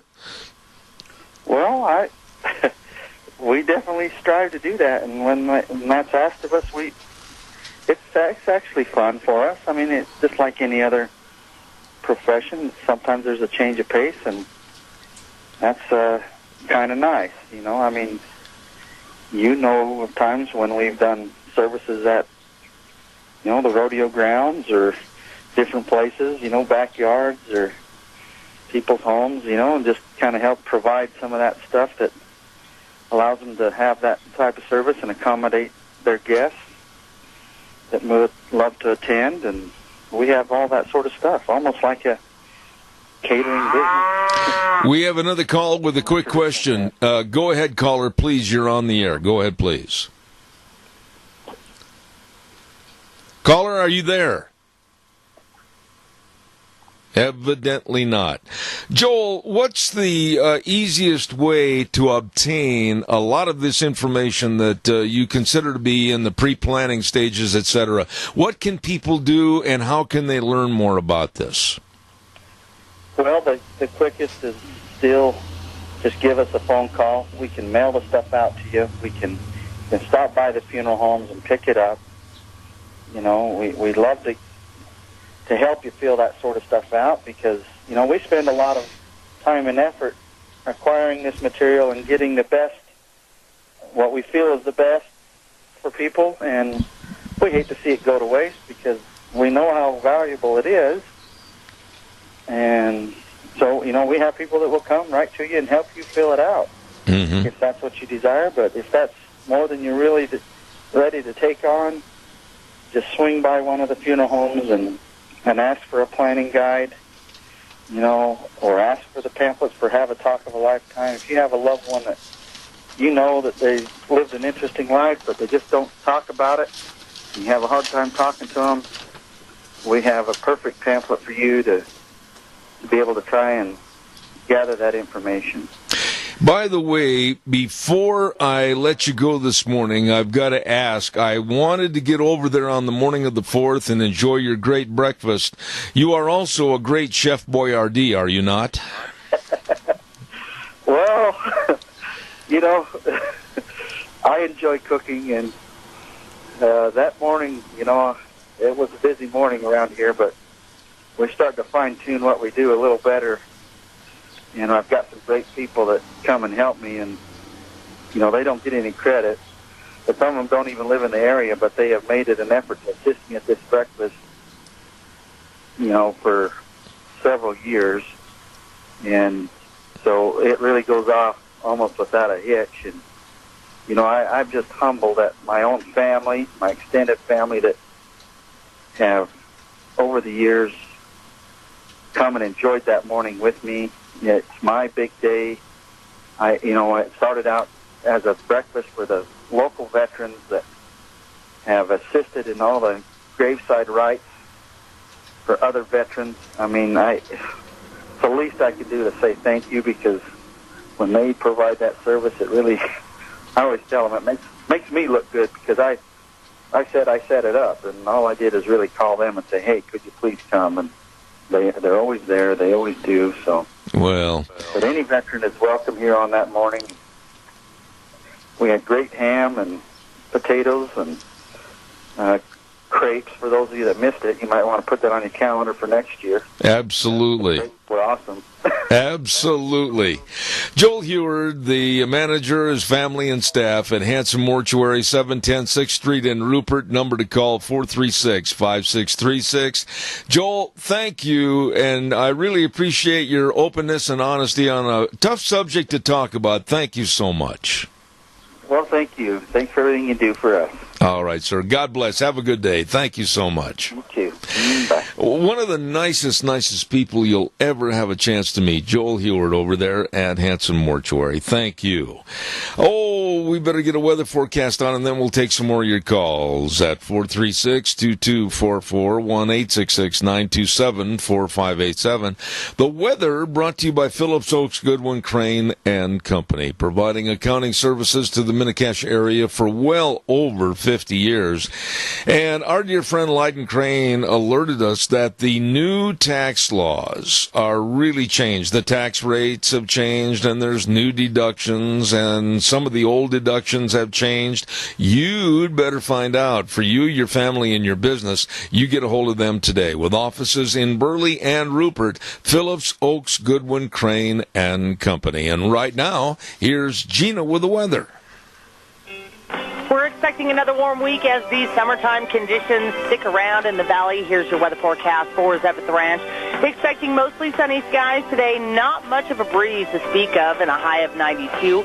Tonight, mostly clear with a low of 63. Tomorrow, sunny skies, high right around 95, possible triple digits, just depending upon where you're at in the valley. Partly cloudy for tomorrow night with a low of 64. By Wednesday, sunny and 93, mostly sunny and 91 for Thursday. Going to be sticking into the 90s for the rest of the week and into next week. That is your weather forecast for Zeb at the Ranch. Thank you, Gina. Appreciate it. And once again, I want to urge you to get a hold of our friends at Phillips Oaks Goodwin Crane and Company. And they are providing accounting services to all the Mini-Cache area, as they have for over 50 years. And find out about how the new tax rates have changed and the deductions. They can help. They will help, with offices in Burley and Rupert. Phillips Oaks Goodwin Crane and Company. Doug Martin, if you're listening out there in Radio Land, give me a call back. I've got some time. I wanted to discuss that a little bit about the belting up of hay on some of those big trucks. Give me a jingle back, and Deanne's handing me a note. And, okay, thank you, Deanne. I appreciate that. And give us a call right now, 436-2244, 1-866-927-4587. Give me a call on the landline. Personal note, a lady that I have known for many years, well over 50 years, And her husband, Gene Schiffler, passed away not too long ago. Gloria Schiffler, I noticed that the story was out that hundreds of volunteers were searching for her. 83-year-old lady, Gloria Schiffler, walked away from her home on Saturday afternoon. She suffers from Alzheimer's disease and left her house north of Filer near the Pebble Ponds Golf Course sometime between 5:30 and 6 p.m. on that day. And she's 5'1" and was wearing black pajamas, and they haven't seen her since. I have not had any updates on this story. I do know many volunteers from various organizations that were out there in the search, and our thoughts and prayers go out that they find her and she will be okay. We certainly hope and pray. Gloria Schiffler missing, and search crews are canvassing the area. Calls are welcome, 436-2244, 1-866-927-4587. When you think about life insurance and health insurance, retirement planning and employee benefits, all of this and so much more, don't forget to get a hold of our friends at Cameron and Siemens Insurance, Highway 24 in Rupert. The number to call, make an appointment, 436-4424. They are dedicated and responsive to your needs and very accessible. All you need to do is make that initial call, set up an appointment, they will serve you. Cameron and Siemens Insurance, Highway 24 in Rupert, number to call, 436-4424.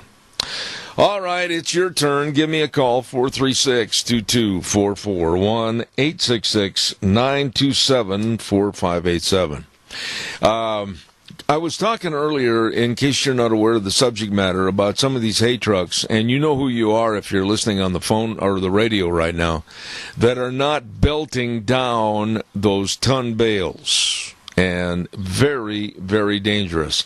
I have seen 3 trucks in the last 2 weeks go by and not have any source of restraint whatsoever. There's no excuse for that. And I'm not talking a small load of 1, 2, 6 ton bales. I'm talking about full double load semi-loads. And that's why I mentioned earlier on the air, why and how are they getting away with this? And they shouldn't be. Too dangerous not to have those loads belted down. I don't care if they're going 6 miles, 8 miles, or 1 mile. Someone can get killed. Give us a call, 436-2244. Wheels, you were saying something about you had an instance with your mom. Did you say that a hay bale fell off or something? No, a hay bale didn't fall off, but we were on our way into town in Rupert, and we were kind of coming in past Grace Community, if anybody's kind of been out past that way. And they were coming from one of the hay farms. And the loose hay was falling off on the ground, and it was a lot.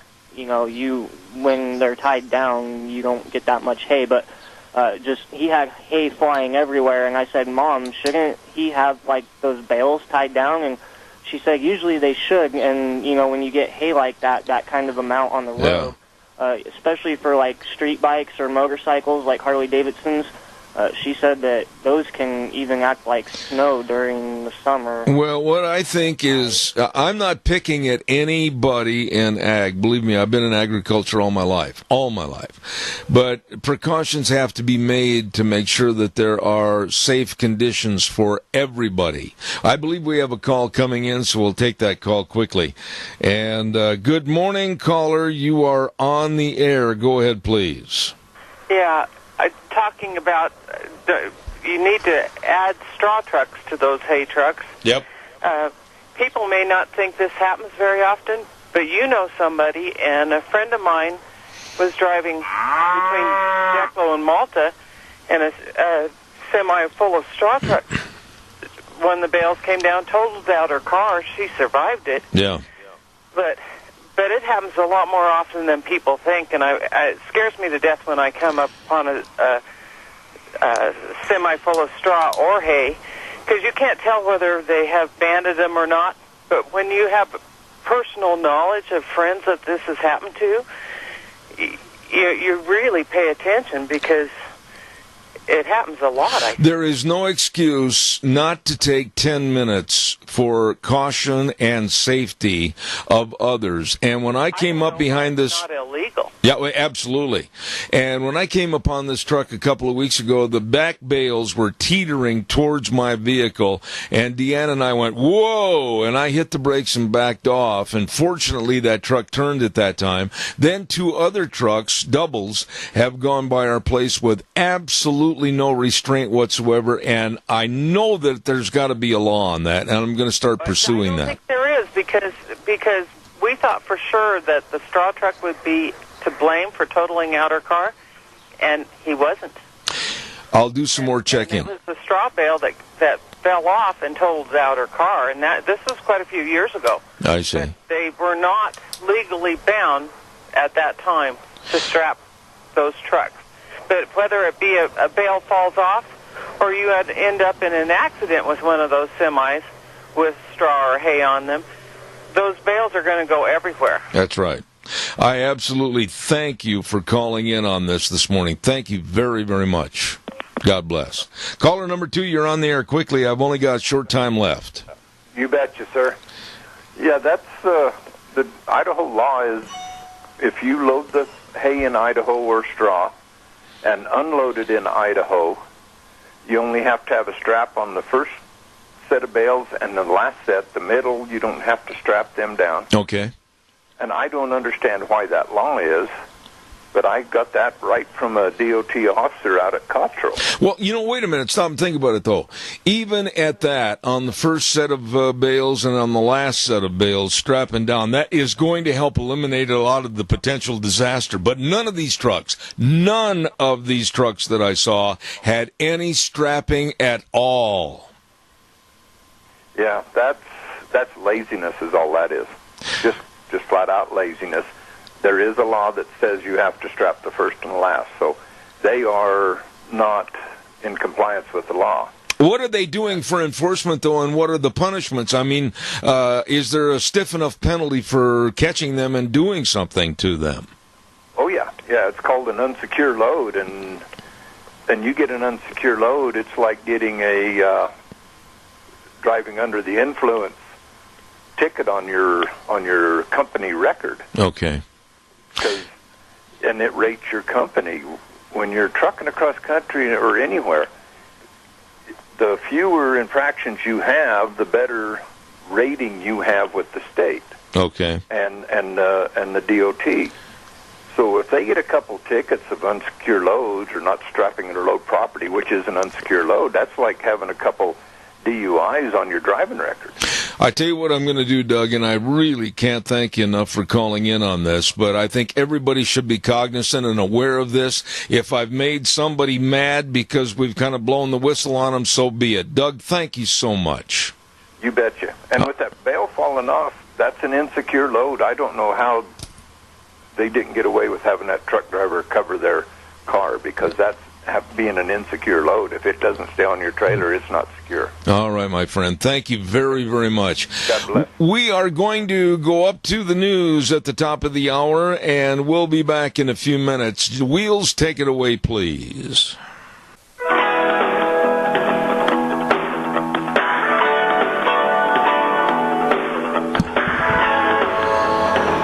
Now, Wheels, I'm assuming because of lack of CBS News available to us this morning because of technical difficulties, I'm assuming you want me to take it from this juncture, correct?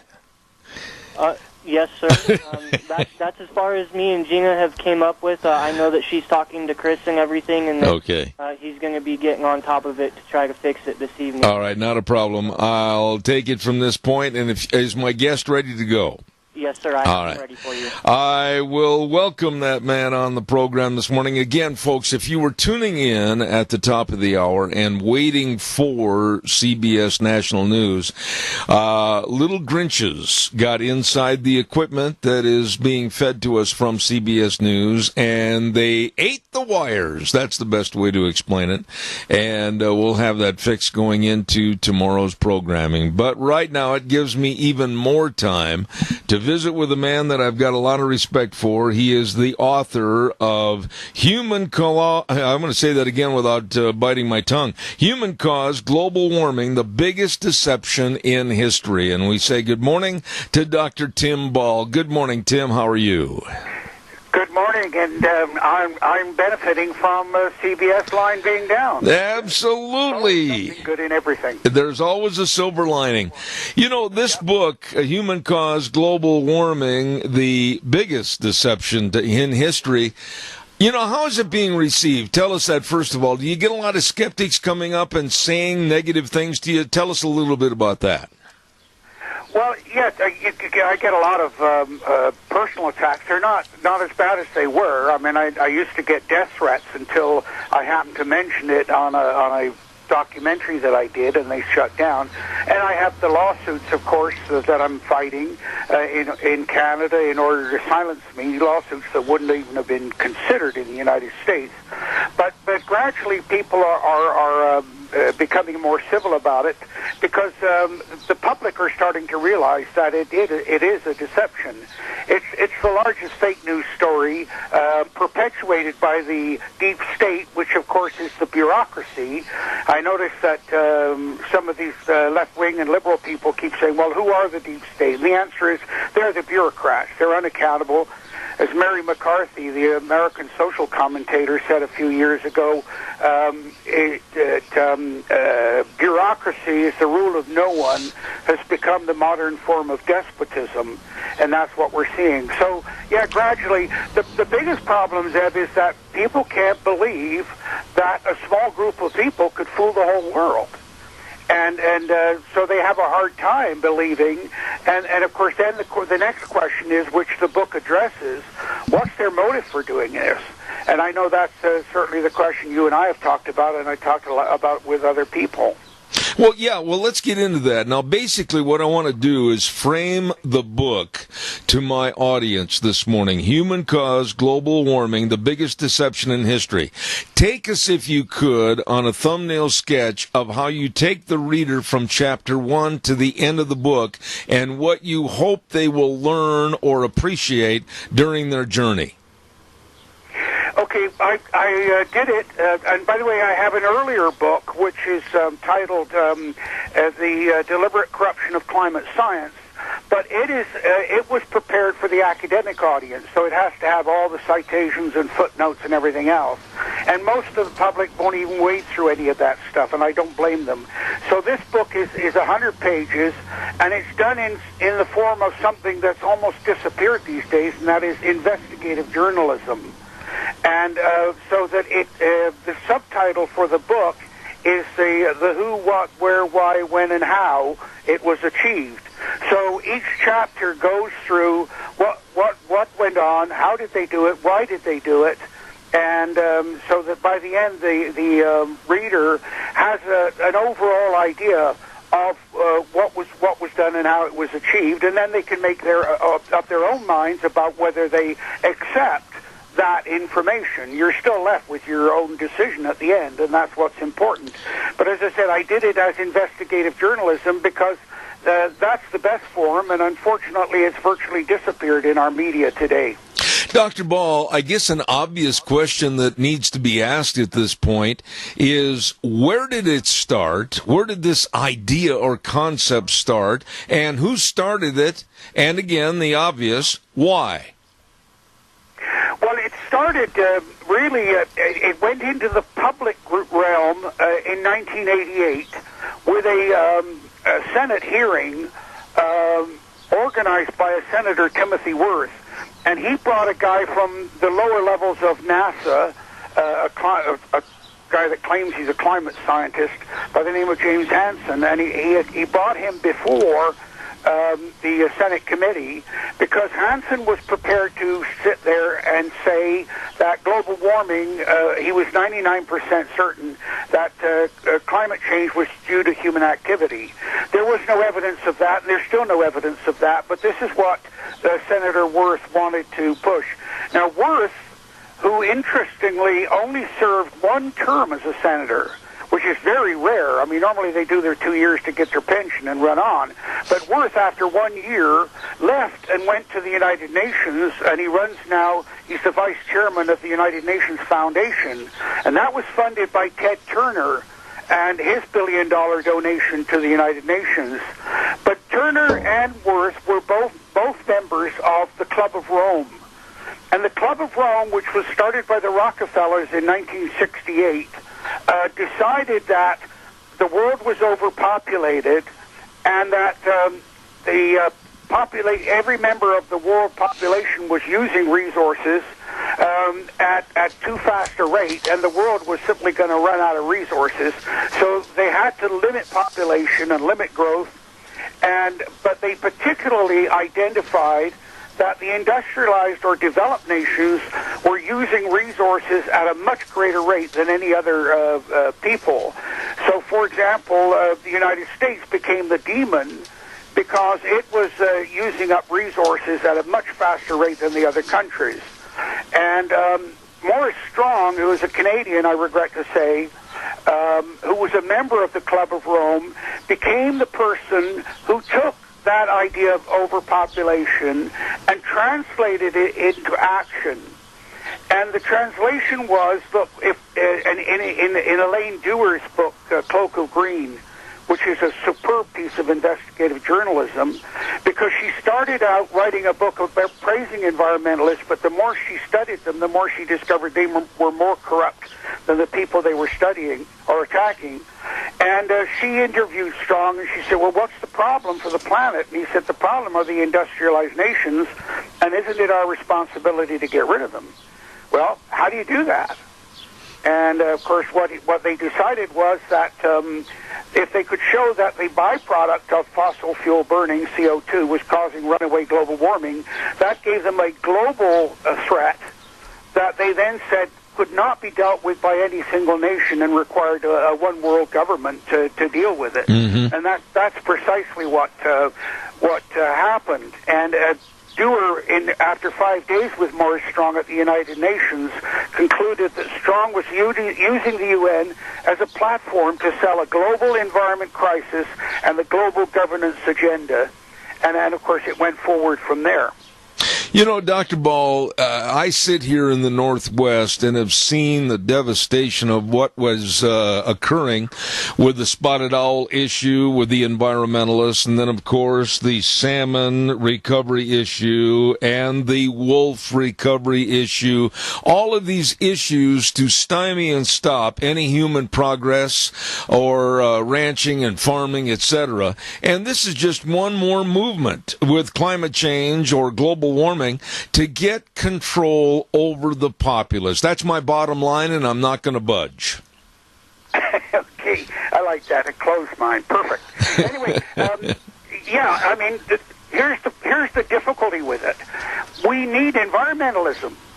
It's foolish to soil your own nest. I mean, nobody wants to do that. That's right. But what happens is that the way society changes is through paradigm shifts. And so somebody comes up with it, say, hey, maybe we should do things this way.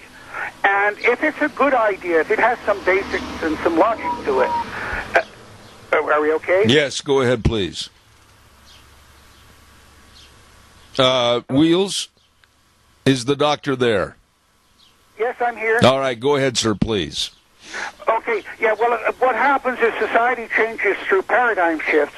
And in the 60s, this whole new paradigm, not brought in by the Club of Rome, by the way, brought in by a conference that was held in Chicago, and the title of the conference was Man's Role in Changing the Face of the Earth. And that was the first time people started to think about humans, instead of being a passive recipient of nature, of being an active agent of change. And so the environmental movement was necessary. But the problem is what happens, And by the way, the other paradigm shift in the 20th century was feminism. Feminism also necessary. But what happens with new paradigms is that there's always a small group of people that see the potential for making money and for power, yes, or both. And they grab these ideas and they take charge of them and exploit them. And that's what happened with feminism. It's what happened with environmentalism. And these people took the moral high ground. Oh, yeah, the Sierra Club, Greenpeace. Oh, we're the only people that care about the environment.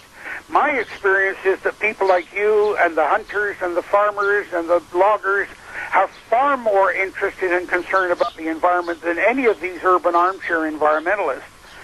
But anyway, they grabbed control, and of course they then started to use these arguments. Oh, well, there's only a limited number of these species, and they're going to go extinct.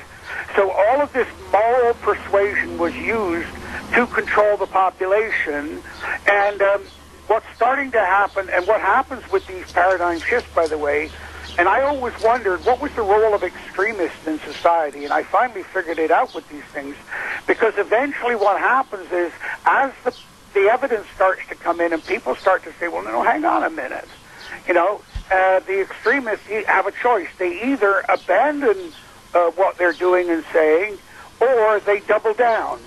And of course, what's happening now is with both feminism and environmentalism, is they're being exposed and they're doubling down. So in feminism, for example, the majority of women said, yeah, this is a good idea, but how far do we go with it? Well, then the extremists started to define the limits. So when they started to say, well, you're going to burn your bra, the majority of women said, no, hang on a minute. There's limits to what I'm willing to do. Yeah, feminism still needs some changes, but, well, the same thing is happening with environmentalism, that gradually as you start to see that it costs jobs, it hurts economies, and all these other things, then people start to realize the limits to this idea. My concern is that, and I'm writing a book about this now called Environmentalists Are Killing Environmentalism. That's right. I think that's excellent right there. Dr. Ball, and again, using kind of a loose knit together phraseology to ask this question, but you've got to admire somewhat the left and the liberal scheme on global warming, that they have enveloped the liberal media. They've duped them into buying into this with no journalistic input as far as being investigatory to find out the truth of the matter. Most of the charts, most of the stories, when looked at, have been proven false, but yet the media still goes along like they've got a ring in their nose, being led by the environmental movement. Well, of course, that's the other side of the issue. I mean, first of all, you've got the moral high ground that the environmentalists were able to take, and of course, initially, there's only a few people like myself that say, hey, hang on a minute, this is wrong and that's wrong. Well, it's very easy to marginalize people, individuals, to say, well, and by the way, one of the things the left do all the time is they like to pigeonhole people or categorize people into small groups, so they marginalize them. So, for example, anybody that even dared to ask questions about Obama's paperwork was put into a category called a birther. So, and that, with so the derogatory, oh, you're one of those birthers. The most common one, of course, is you're a conspiracy theorist. Well, sorry, conspiracies do occur, and so that's what one of the things that they do is they marginalize people easily, and they retain control. But one of the other things that's occurring along with all of this, and I don't know if I've talked with you on this program about this before, but what you're seeing in America. And I'm going to stop at this point and say that I'm a huge fan of Rush Limbaugh because he knows what a conservative is and he understands all the principles of that. But there's two things I disagree with Rush on. One is when he says follow the money, that you'll find the answer. Yes, that's true, but only up to a certain level for the poorer and middle-class people. But when you want to find out what's really going on, it's all about the power. Yeah. And of course, people like George Soros and all these other people, they know the money will come with the power, but the money's not their primary objective. It's all about the power. So I disagree with Rush on that particular issue. And then the other issue I disagree with Rush on is when he said that America is the last hope for freedom and individual freedoms and so on. And I totally disagree in this sense. America is the first hope. There is no other country in the world, and that's why you people refer to American exceptionalism, because it is so unique as a form of government, and with a republic and with the people in total control. Now, what you're seeing, of course, is that is all under attack. You see freedom of speech being attacked by political correctness in other ways, and private ownership of land being attacked, and you see Trump responding to some of these things. And then you saw Obama trying to control the people's final control and the final phase of the American Revolution, and that is access to information through the Internet. And Obama, of course, tried to take control of that with what he called net neutrality. So that's a major part of the story. And again, I apologize if I've read this before on the air, but the media, the mainstream media, have always, and by always I mean from the start of the time that America started to be created, the idea of individual freedoms, has always been the voice for the power elite. And I've got a poem that was written in 1782 by an Englishman by the name of William Cooper, who was one of the people that put some of the ideas into the Founding Fathers' heads. And here's the poem. How shall I speak of thee, or thy power address, thou God of our idolatry, the press? By thee religion, liberty, and laws exert their influence and advance their cause. By thee worse plagues than Pharaoh's land befell, diffused make earth the vestibule of hell. Thou fountain at which drink the good and wise, thou ever-bubbling spring of endless lies. Like Eden's dead probationary tree, knowledge of good and evil is from thee. Now that's 1782. Oh, my. Trump could have written that today. And that lovely line in there about thou ever-bubbling spring of endless lies. So what's happening is the media are losing that power because of the Internet, and Trump, of course, knows that by going to the tweeting, and he knows that the mainstream media are the ones that are trying the hardest to stop him tweeting. You know, one of the things I've always wondered about the coercing of the hoax of global warming or climate change, whatever you want to call it, is that it takes money. It takes money to get a thought provoked to the point where other people are going to buy into it. Now, what about the resources and what about the money? Where are some of the money sources for the left in promoting global warming and that we, the United States, are an injustice to the rest of the world?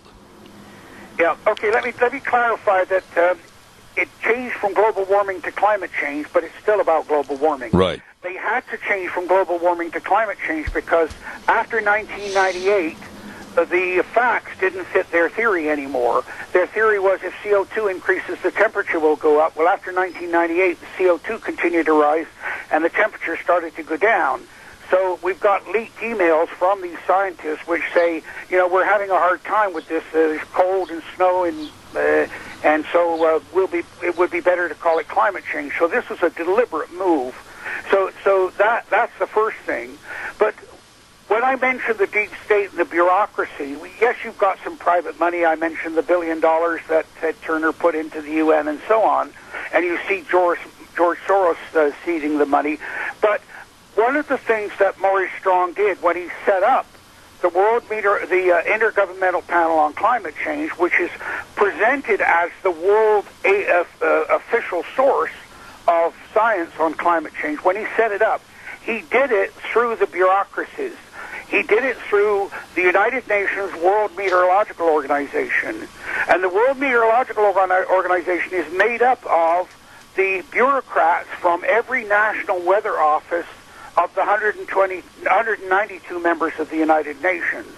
So, for example, NOAA, the American Weather Organization, they are members of that World Meteorological Organization. And Susan Solomon, who's an employee of NOAA, was she was an editor of one of the science reports.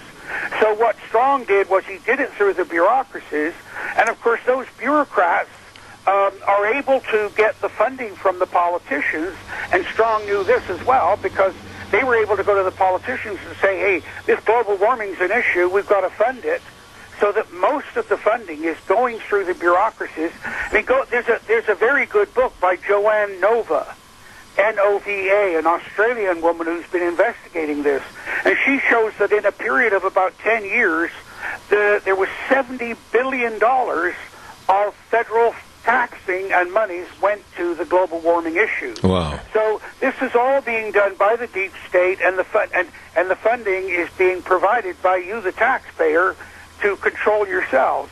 And I mean, that's the obscenity of the whole thing.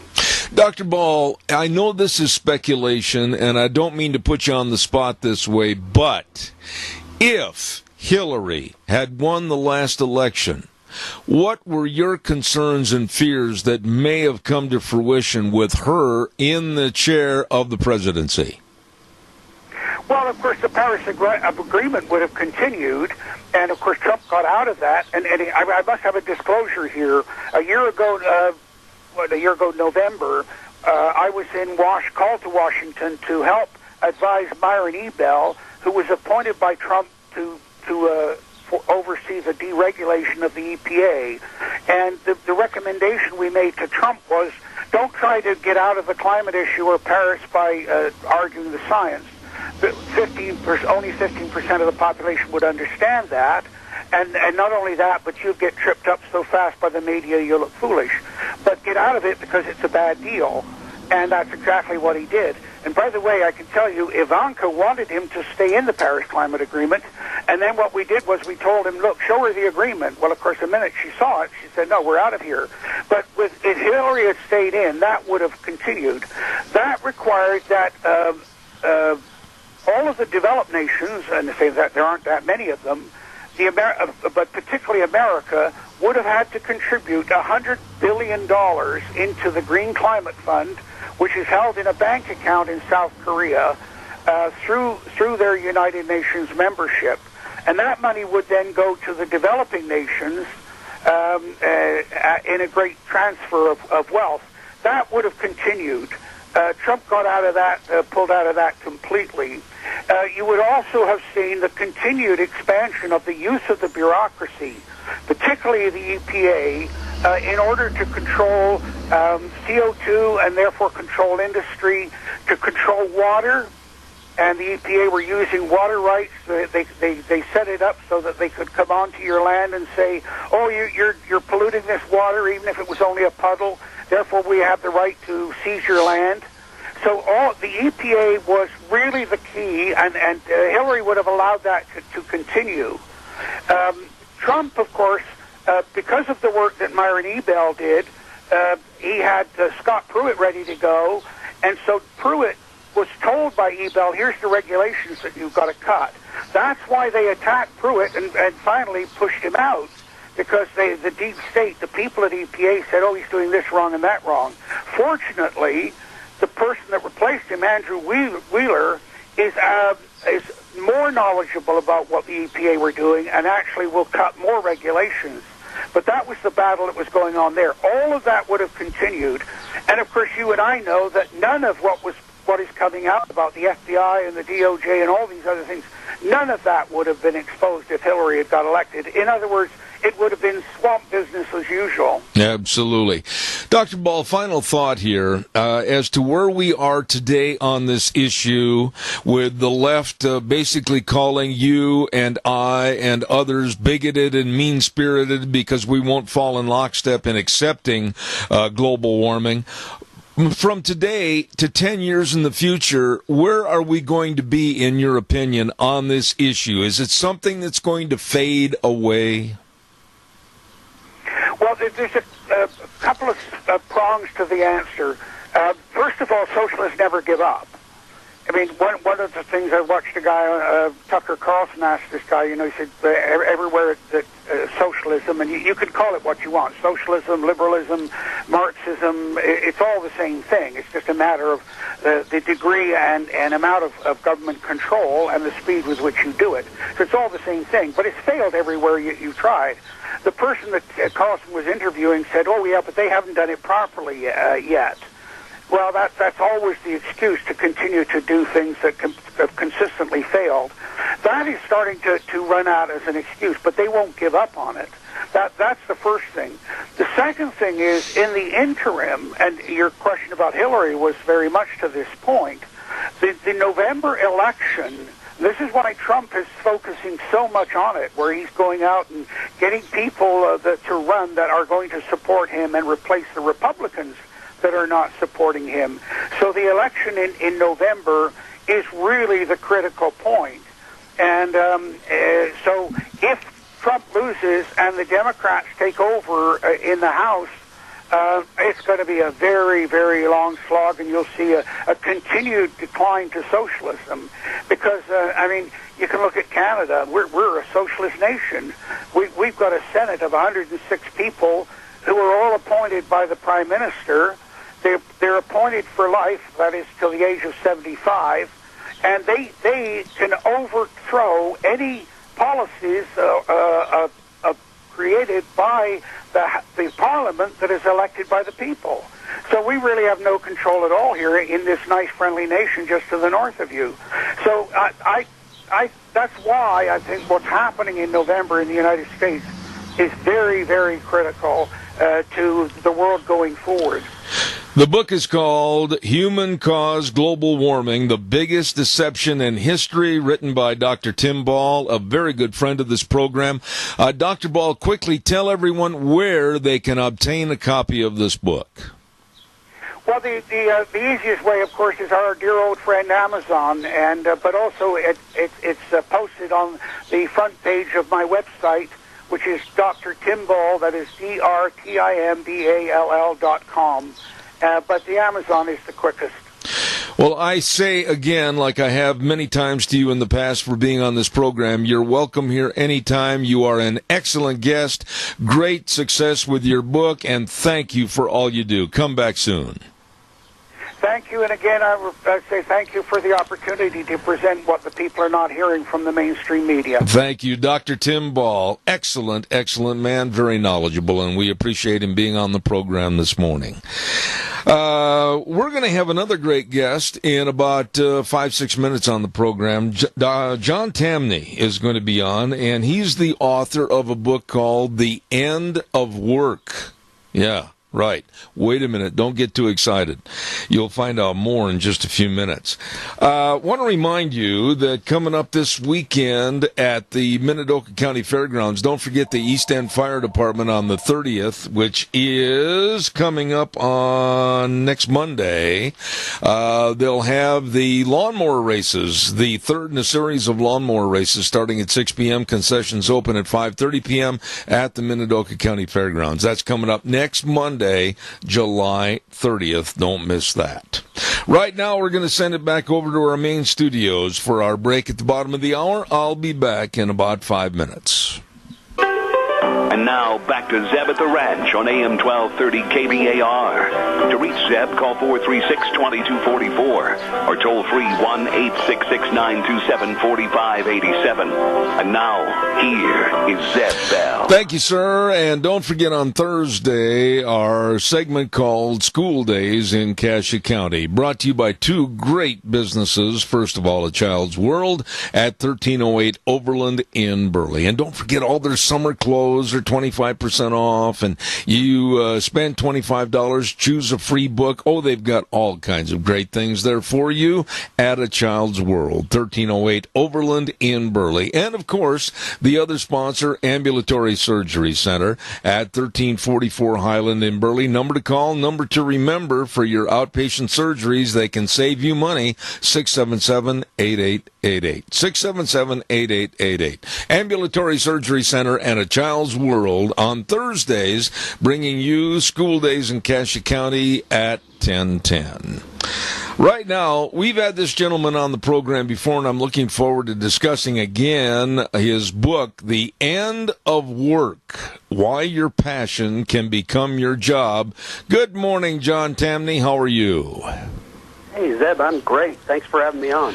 You know, it's really a treat to have you back on the program. I was reading one of the pitch sheets about universal income, and that's been a hot topic on my program the last couple of weeks. It started, I believe, down in Ripon, California, in that area. I think the mayor wanted to provide $500 a month to people basically for doing nothing, and the taxpayers would foot the bill. And then this idea has been picking up steam and even touted by former President Barack Obama.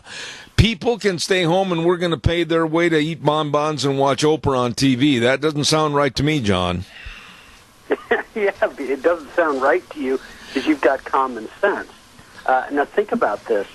So politicians are going to institute a guaranteed income on the backs of taxpayers.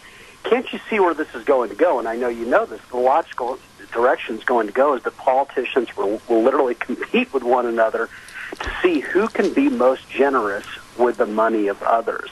This is immoral, but it's also bad for people. Why would we want to pay people to not work? Yeah, but John, this is almost the modus operandi of the Democratic Party right now with some of the new faces, whether it's Ocasio-Cortez or the old wild-haired Bernie or Cory Booker or others. I mean, give you. You don't have to do anything. The government's going to be your babysitter. How do we get around this? Well, I think we're getting around it.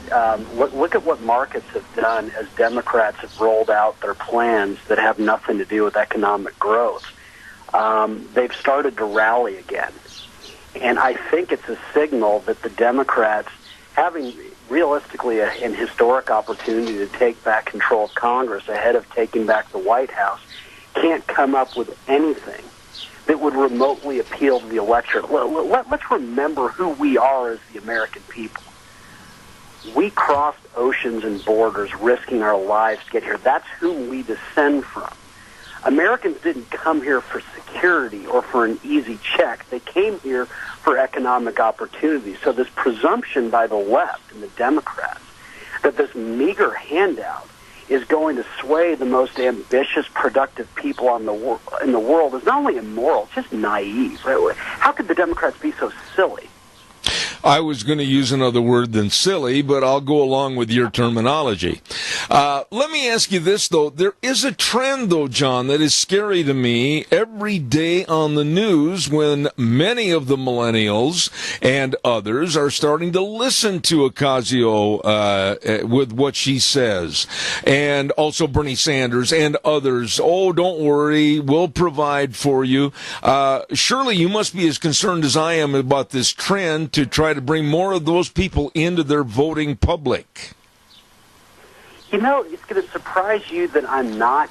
I argue in my new book, The End of Work, that the millennials will be the richest generation in the history of the richest nation in the history of the world until the generation that follows them eclipses them.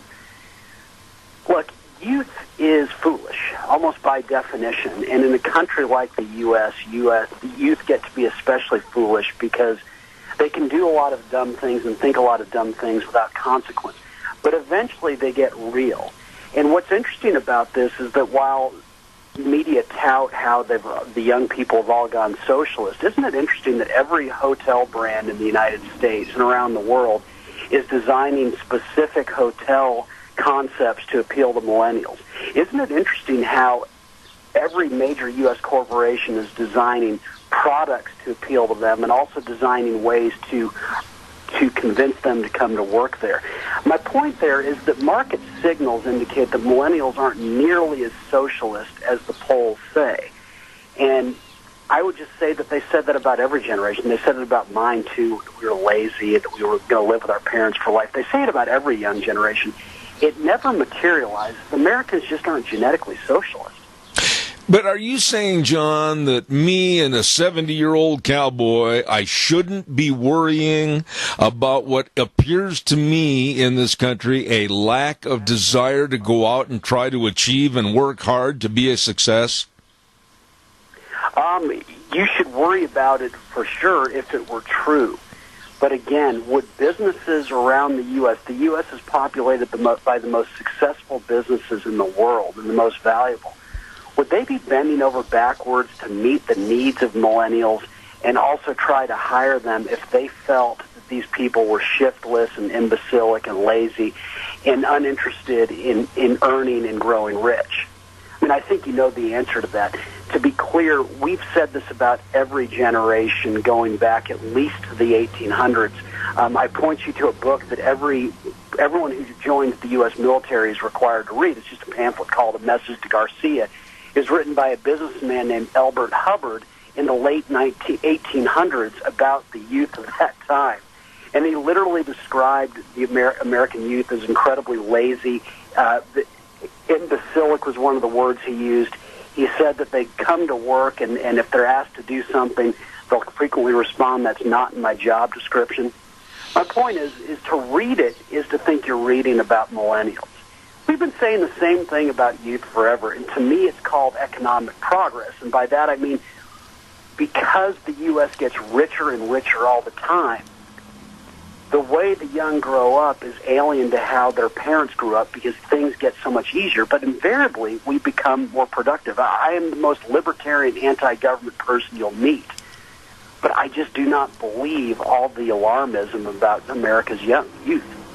Let me ask you this. With your book, The End of Work, in the large part of the title, then the subtitle, Why Your Passion Can Become Your Job. Wait a minute.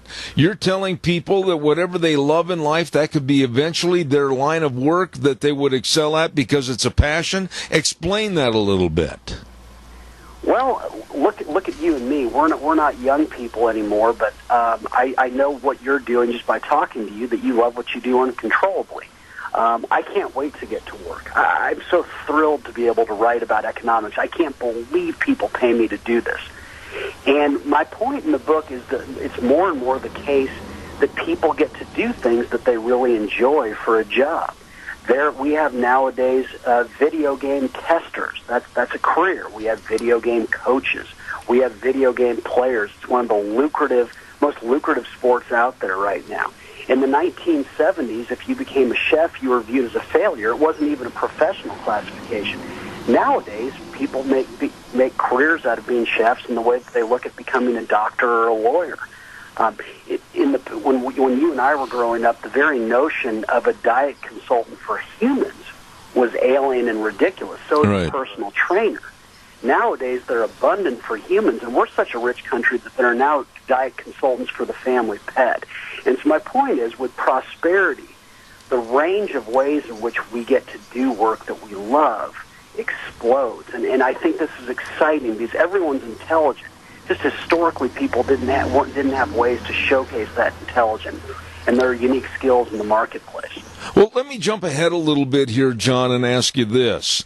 Do you think, and this is speculative, but I'm sure you've probably thought about this and maybe even have it in your book, do you think that education, per se, has kept up with these changes and that guidance counselors, etc., really are aware of how to steer kids in a certain direction?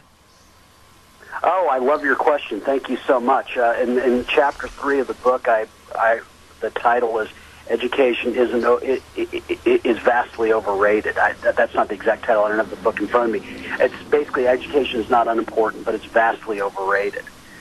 How could education keep up with the most dynamic economy on earth?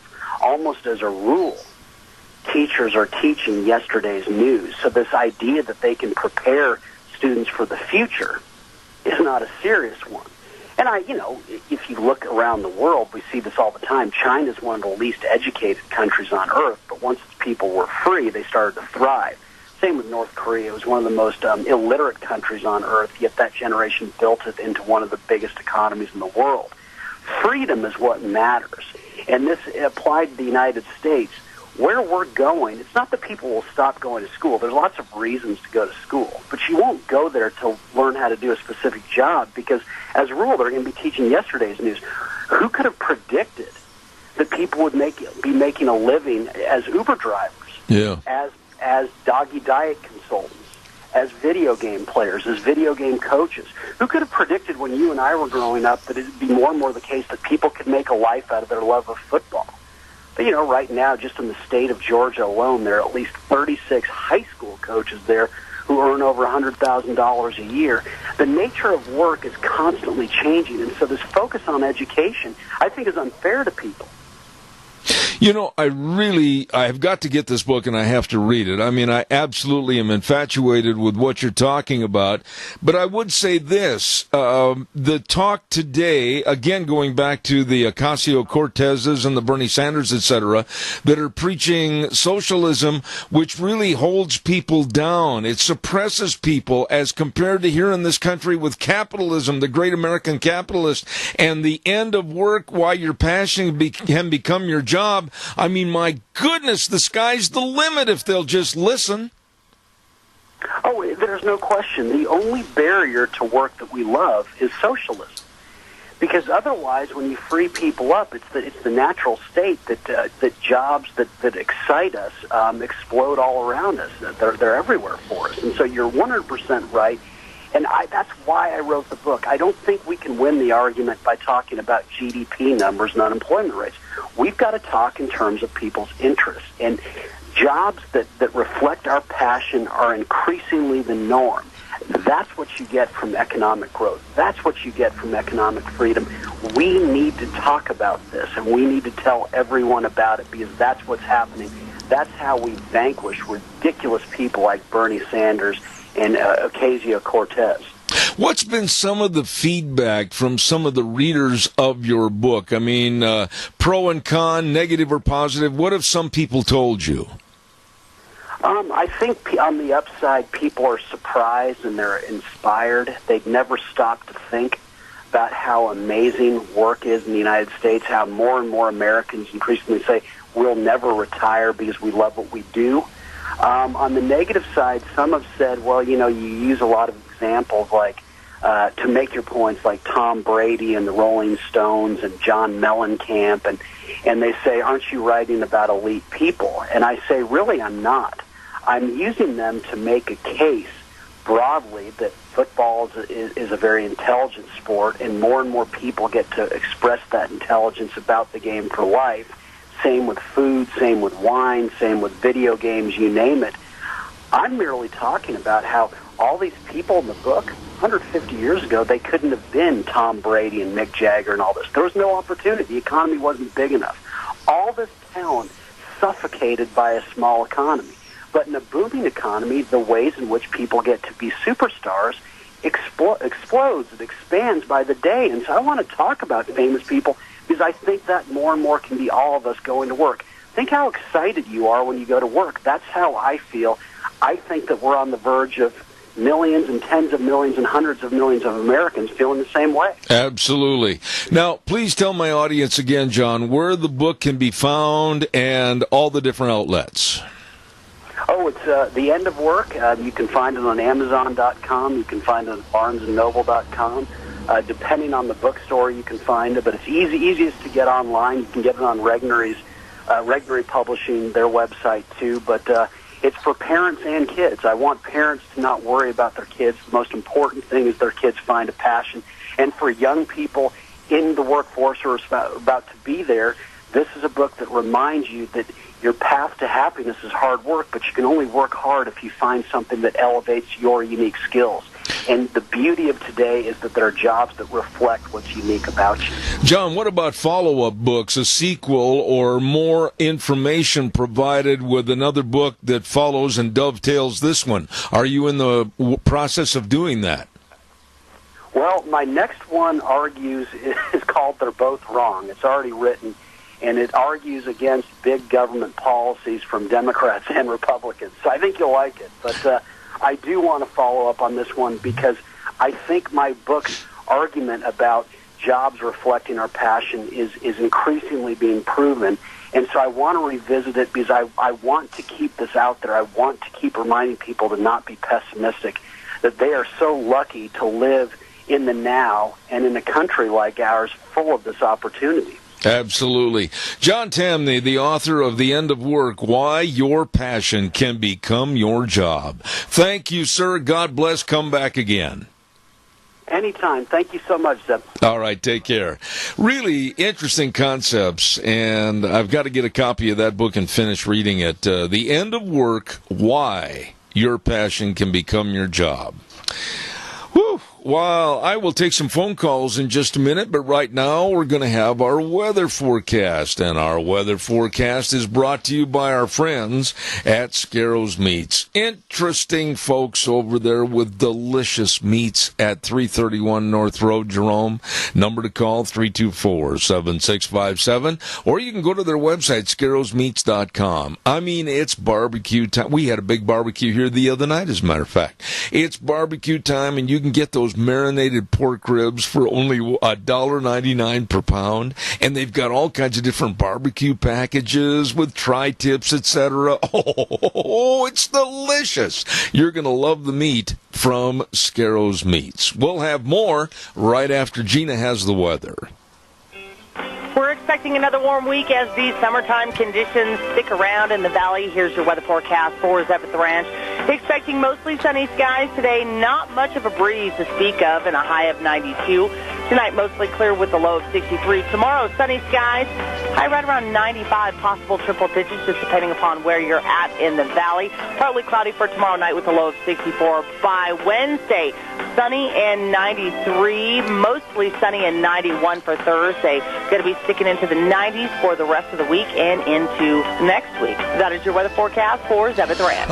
Thank you, Gina. Appreciate it. Brought to you by Don Scarrow and the crew at Scarrows Meats. 331 North Road, Jerome. Number to call, 324-7657. They are changing the way we eat, one delicious bite at a time at Scarrows Meats.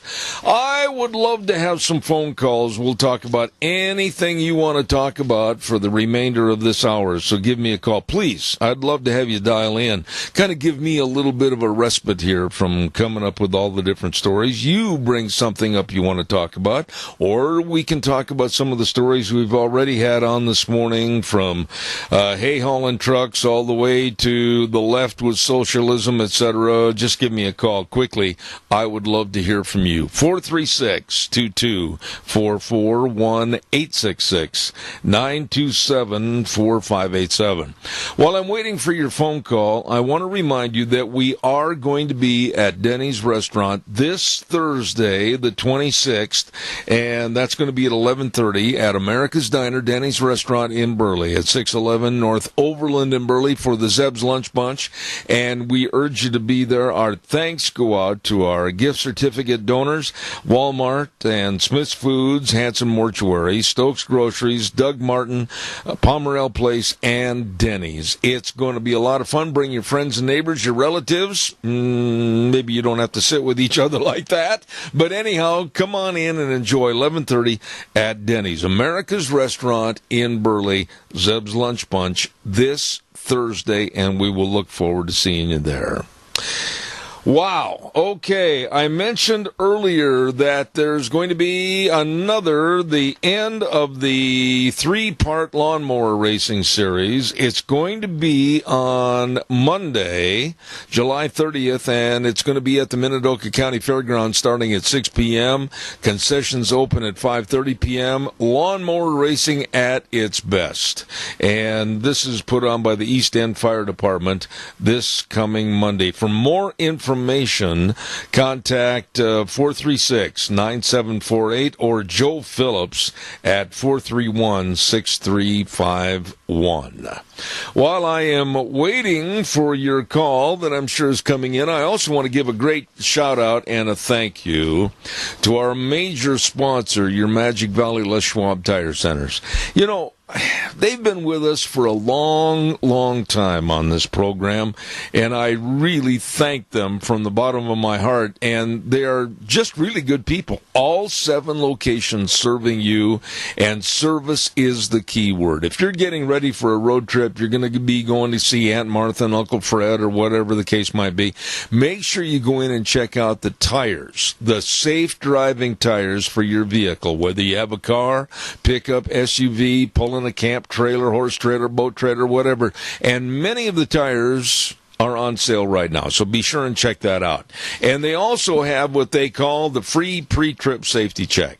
They'll check your air pressure in your tires, check the brake components to make sure everything's A-OK, wheel alignment and tire wear, front-end components, shocks and struts, and battery, including a load test. They want you to have fun on your road trip and then return safely. So be sure and stop in today at your Magic Valley Les Schwab Tire Centers, Lane and Rupert, Dave on Blue Lakes and Twin, Mike and Buell, Mike and Jerome, the Twist family in Paul, Daniel on Pole Line in Twin Falls, and Randy on Overland in Burley, your Magic Valley Les Schwab Tire Centers.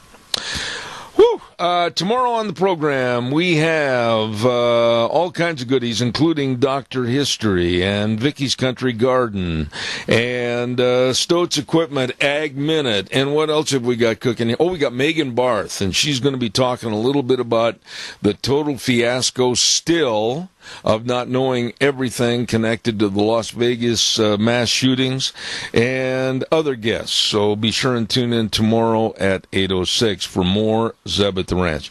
And let's see, I mentioned this earlier and I didn't want to overshadow it again. A happy birthday today to Don Lee. Don is one of the nicest people that comes to our lunch bunch every month, and we wish him a very happy birthday today.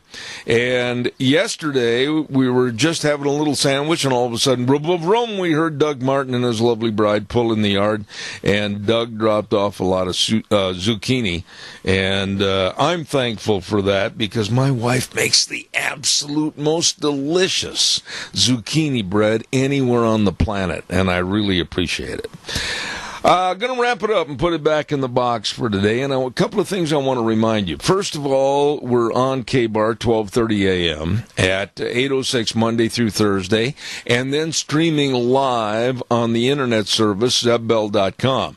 And then if you'd like to receive my weekly blog, which is Cow Pies and Coffee Cups, be sure and give us the address, and we'll make sure that it's mailed to you once a week, Cow Pies and Coffee Cups. We're getting a lot of people all over the country that are subscribing to that, and we certainly appreciate it. But we'll be back here tomorrow morning. Old Wheels, quickly jump on and give me a short answer on this. And we probably will have our friends from CBS News, correct? We will tomorrow, of course. Today, of course, like you said, the little Grinches, of course, just came in and completely chewed up and dismantled the wires. So we will have that fixed by tomorrow, and so what I'm going to do is I'll play some music going up to the legal ID, and then I'll just kind of add music here and there to, get Steve into his shows. All right, buddy. Well, listen, we appreciate everything you do over there at the main studios. Zeb at the Ranch, I'm Zeb Bell. God bless you and your family, and remember, the way things were are the way things ought to be. The world needs more cowboys. Have a good day.